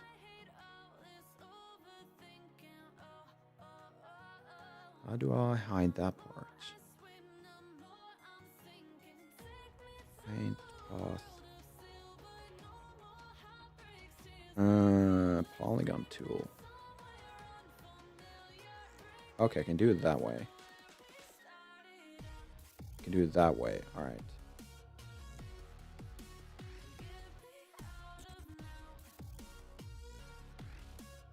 Almost. Nope. There we go. It gives it a different feeling. Probably could do that in more places. Probably should, because like I said, it gives you a different feeling. But why? So what's at the end of these things? Why would I want to do this? How about we do this though? And then do this. Wall. No, which one's the wall again? I keep forgetting. That is the wall. Oh, because I had this. Yeah, I kind of like this.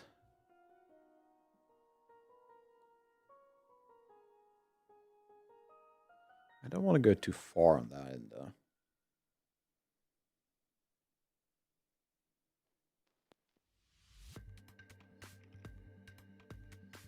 Well, I mean, we could technically make this another staircase up to the top floor if we wanted to.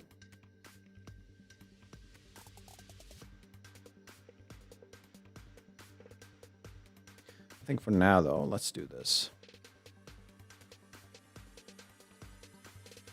Do I like this? I'm not sure. Not sure if I am liking this. Delete that. Where's the staircase? That.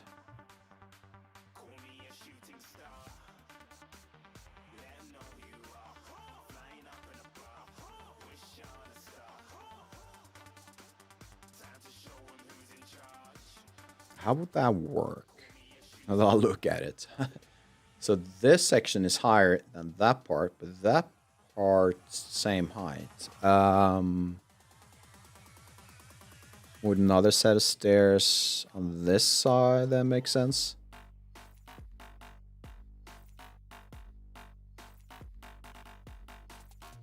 Alternatively, I could put a railing down this part. But why would you want to go this way then? I don't know. How about we make this? I think that is kind of cool. I kind of like this. So let's move this to the side so I can have a look at it. On this, no, actually, let's not, because then I can't see chat. I don't do that. All right, so where are we? We're right there. Oh, wait, you're already a step up, aren't you? Oh, I forgot. This room right there is already one step above this room. So this will not make sense. But we can have these two go down instead. So grab these, move them like so.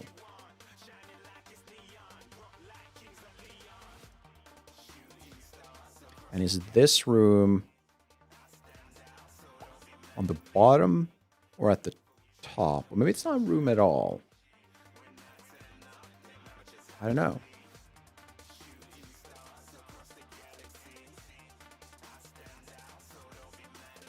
No, either way. This part. So let's add 4 of these outside. Was it 2 on the left and 1 on the right? Whoop.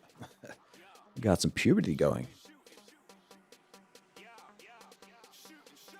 There we go.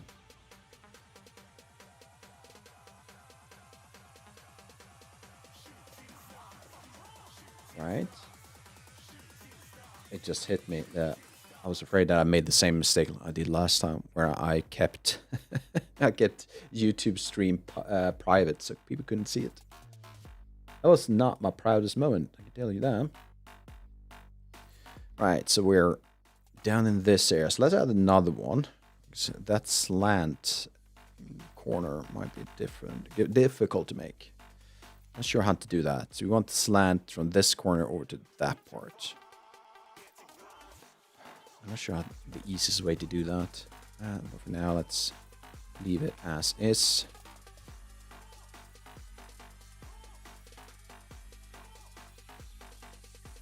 And do that.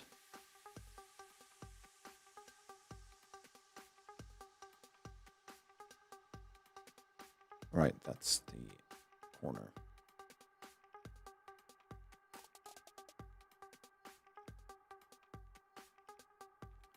Like so. And I believe 1, 2.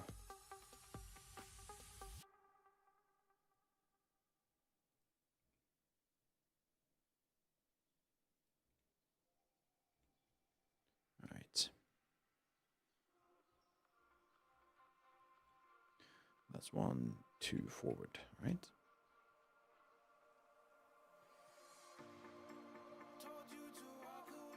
And the best thing to do now is reuse this guy, I think.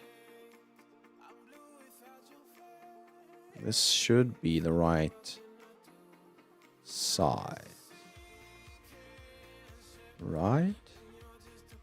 Or is it 2 meters? Did I miscalculate? It could be 2 meters long, but 1.5 high. Or tall, high. That's probably the word I'm looking for.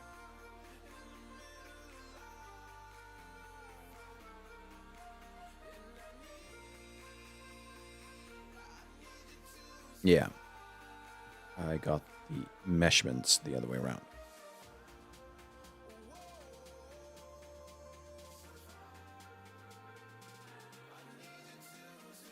So once I go up, so this is not correct.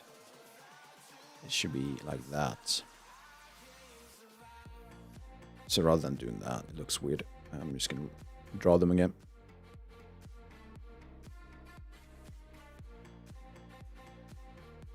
There we go.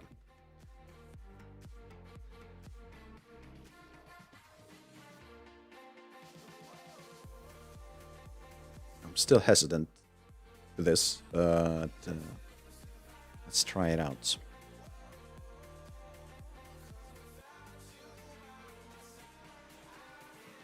1, 2, 3. We need the fourth one.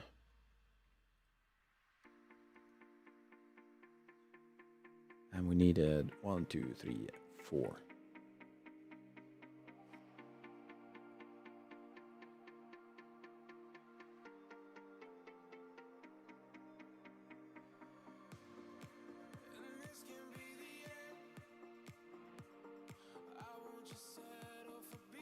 There we go.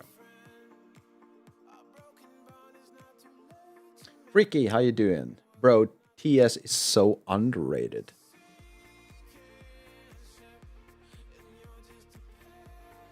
TS? Not sure. What's up? What is TS? I missed something really obvious.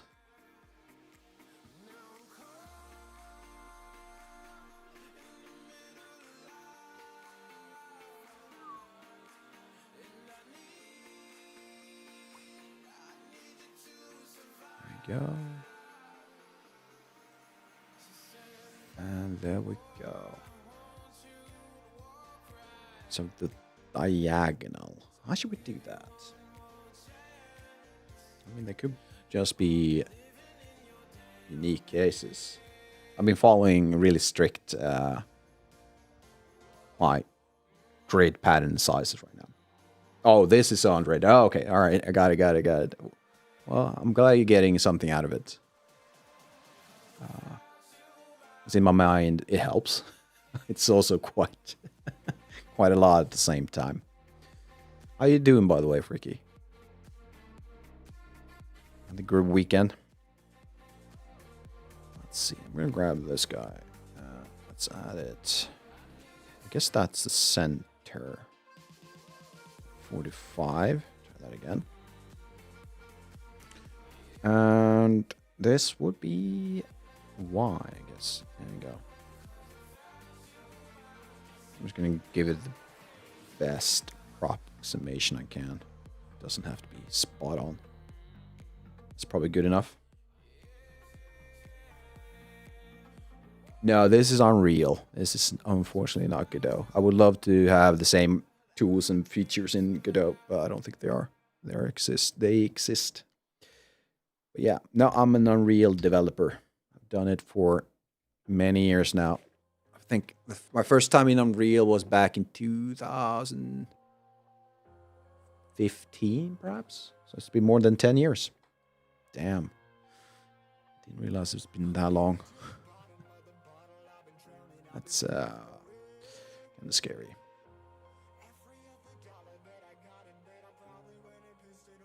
All right, let's have a look. Let's see what it looks like. Play from here. Add lights. Room. And it turns. I'm not sure if I'm super fond of the turn. It feels wider in this area than in the other ones. So I might have to narrow that down, but I don't want to do that in Unreal. I feel like it's easier to do in Blender. And yeah, we could try to do it this way. So if I grab this guy and move him 1, nope, I need to have it in the right snapping increments. Let's do a full meter. And make a copy first.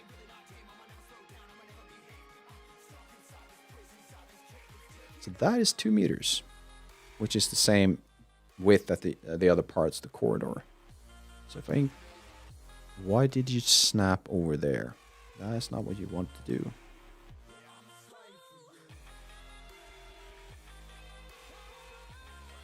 So how about we do that?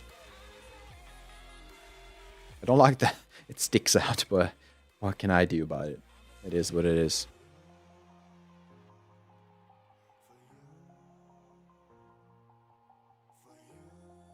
Yeah, I'm a bit more of a fan of this. Do I know about short live? Like going live on shorts, YouTube shorts? Yes. And it absolutely tanks my computer. It doesn't like it. Not because of the shorts, because I'm also streaming YouTube horizontal and Twitch horizontal. Let's say if I add a third encoder, my streaming PC will absolutely go nuts. I've tried it. Doesn't work for me. I need a better computer. Unfortunately.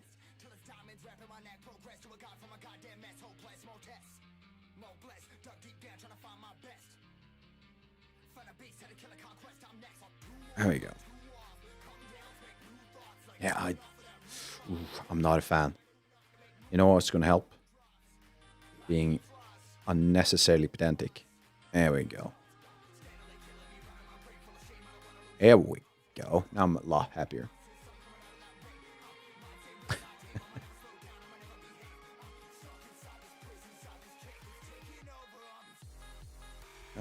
Just move you up. Have a look. So we've made all of this. And I think that part too. So we need the staircase. So we kind of need to delete. I'm not sure what happened right there.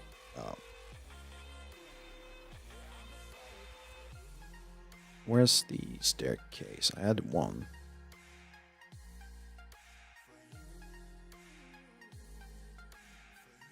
And that's the other one. Have you tried posting shorts on Insta, TikTok, and YouTube Shorts? I don't know, could attract more viewers. So, I am posting at least 3 shorts on YouTube each week, and I'm currently uploading all my catalog to TikTok. Although I'm not seeing the same success on TikTok, but I am uploading. All of my shorts go to TikTok eventually. I'm just trying to catch up. I don't want to throw everything on TikTok at once. It will take some time. Instagram, I don't want to go on to too many platforms right now. It feels a bit overwhelming. I'm only doing this as a hobby for now, with the idea of eventually going full time. But that's way in the future. So no Instagram. I am on TikTok. I am on YouTube. And yeah, so there are some shorts. And I definitely agree with you. If you want to attract more viewers, Twitch, unfortunately, I love it, but it's not a place where you get discovered.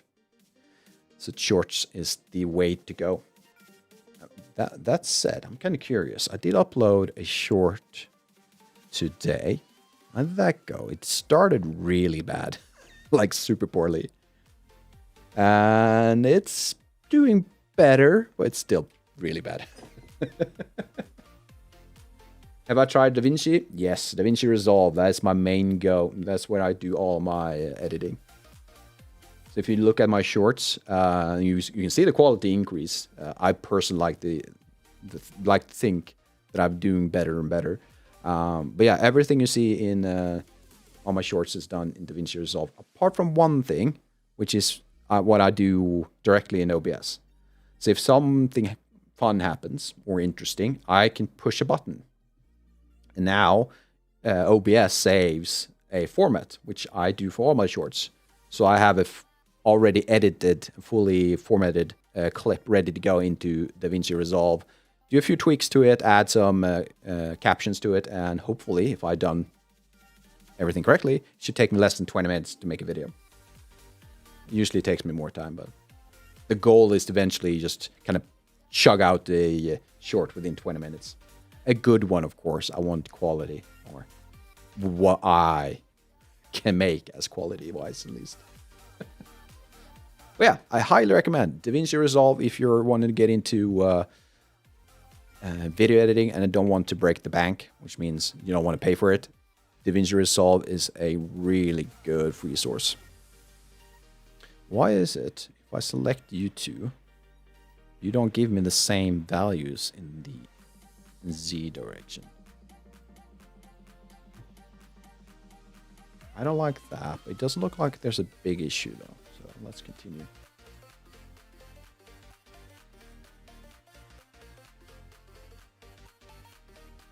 Just hit me. Just hit me. If I do this, how will I add that extra wall section? Should I just add straight up? I mean, I can always make custom-made wall in Blender once I'm done. You need to put more hashtags in your videos, and yeah. So I've tried that in various ways. I've had videos and shorts that have like abundance of tags and shorts and tags and hashtags. I so far had not really seen any indication that it helps. I should though. I understand it, but it's just I don't see the data for it from my videos at least. But then again, I might be reading the data wrong. It's not impossible. I don't want the titles on my shorts. I don't want to have 15 hashtags on it or tags when we call it. Doesn't look great.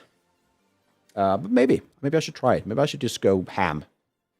But then again, I don't know.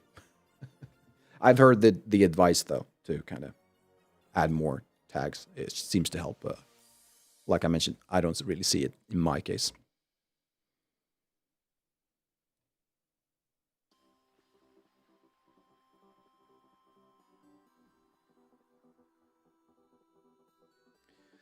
All right.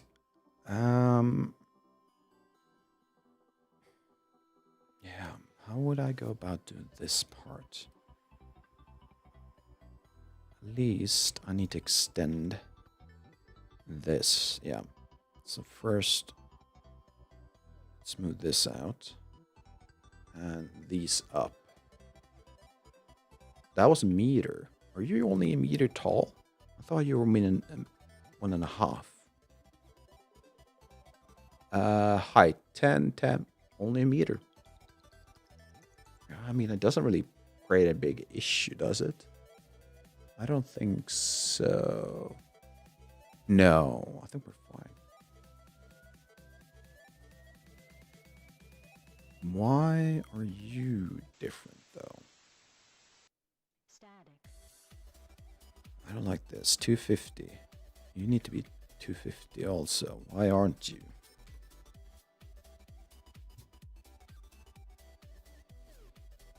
You're 250. You're not. Not sure why you're not 250. You should put more of your game dev journey instead of tutorials on short. I know, it's just my opinion. I appreciate the feedback. I definitely do. And I do agree with you. I'm not sure if I had that many tutorials. It tends to be that way because I do grab a lot from my stream rather than off stream. I record something very specific. Again, it comes down to saving time, not because I don't want to create something more interesting. It's that I don't have time, a lot of time during the week. I have a lot of other stuff in life that kind of needs my attention too. So I'm trying to be very efficient with my time, if that makes sense. I could potentially start doing what I've seen many streamers have done, and that is they kind of tell stream that, hey, it's now time for me to make a YouTube video. I could potentially do that. And that could definitely boost the channel on YouTube. Is it good for streaming, though? I don't know. Do people... I don't know. I don't have a lot of people on average at my stream. And the ones that are here, I kind of want to give them my attention as much as possible. So I don't know if I want to tell them, hey, we're going to have emotes only for the next 30 minutes out of a stream that's 3 hours long, which is a big chunk of that stream. So those are the things I'm kind of balancing right now. But absolutely, please, if you have a feedback, opinions on the way I do things and you think it could help, I'm all ears. I might not always follow advice, but I definitely listen and then take it into consideration. Right, so how does this look and feel? Pretty good, right? Let's go down one more step in snapping. So now we have 50. Let's add all of these.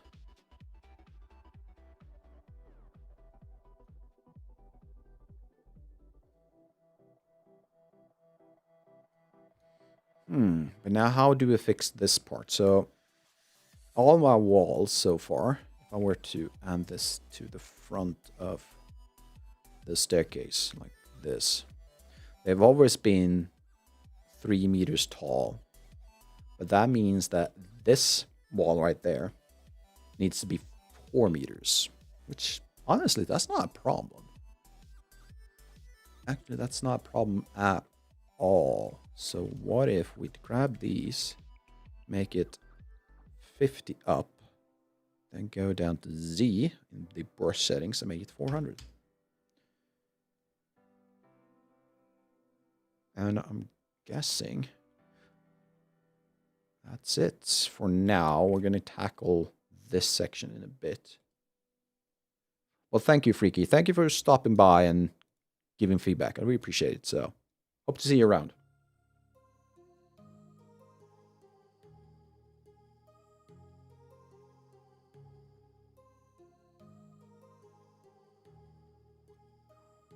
There we go. So let's grab these.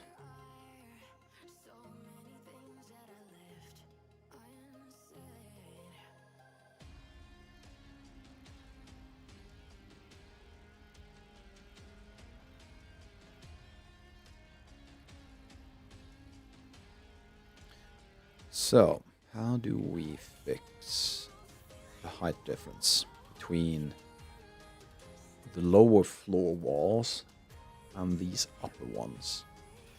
It's the easiest way to do it. If we grab these that are next to the stairs, and we do the same as we did with the previous ones. Let's snooze the ads. We don't have to run them right now.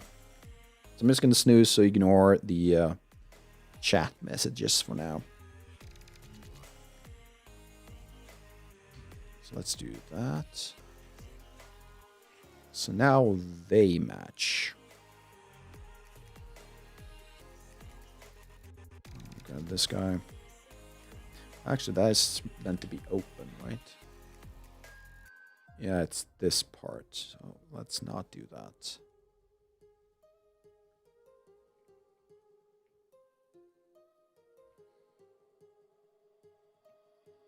I thought I selected both of you. Let's do this. 400 again. So we got that.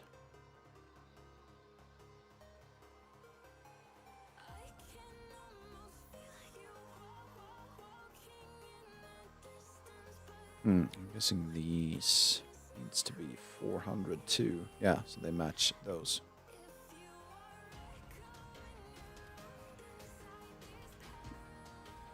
There we go. Now, how do we create the roof? I feel like this. Let's add this one. Then I'm going to grab these. So if I do that, that's going to work. Then I want to slant, right?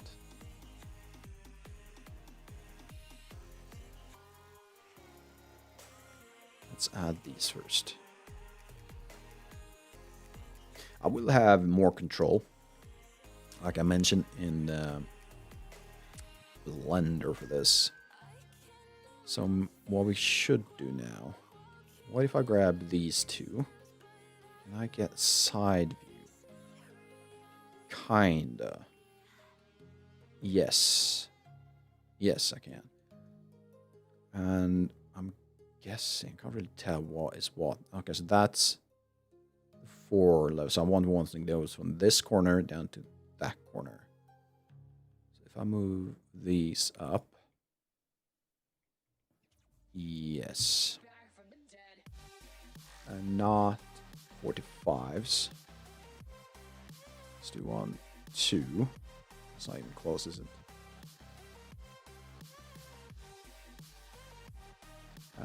Let's go to world. Go down. I mean, I might be a bit too pedantic, to be honest.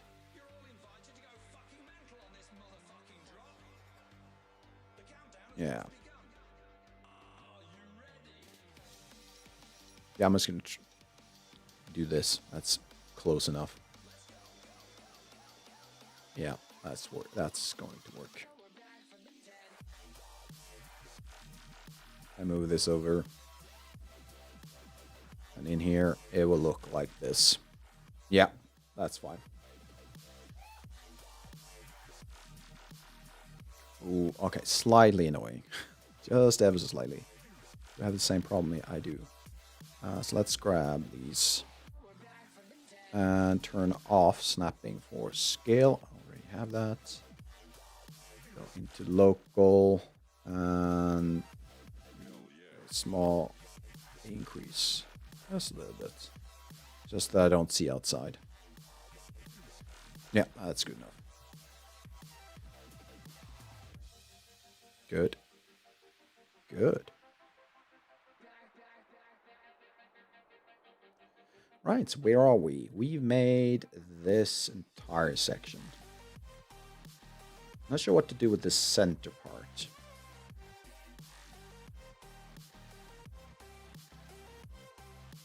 Any thoughts? If you have any thoughts, please. I would love some opinions. I need this to... I don't need it necessarily, but it wouldn't be nice if this has a purpose. Which, well, we could do... We could add a door into this area. And another staircase going in. I mean, that could be something. Or we can raise everything up so that this part is up.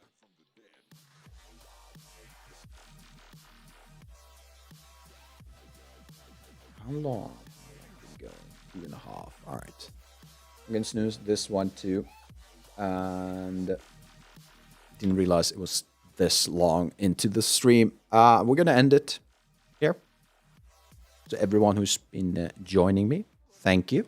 It's been a blast. I thought I was honestly only going for 2 hours because I was that tired because of various reasons. But I had a blast. It was a lot of fun. Love talking to you all in chat.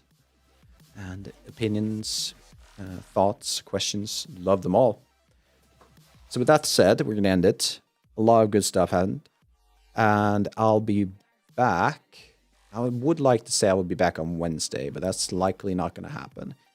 Instead, I might add an extra stream during this week. Perhaps even tomorrow. I'm not sure. It will be announced on YouTube or Discord. Things like that. Because I have obligations on Wednesday, unfortunately.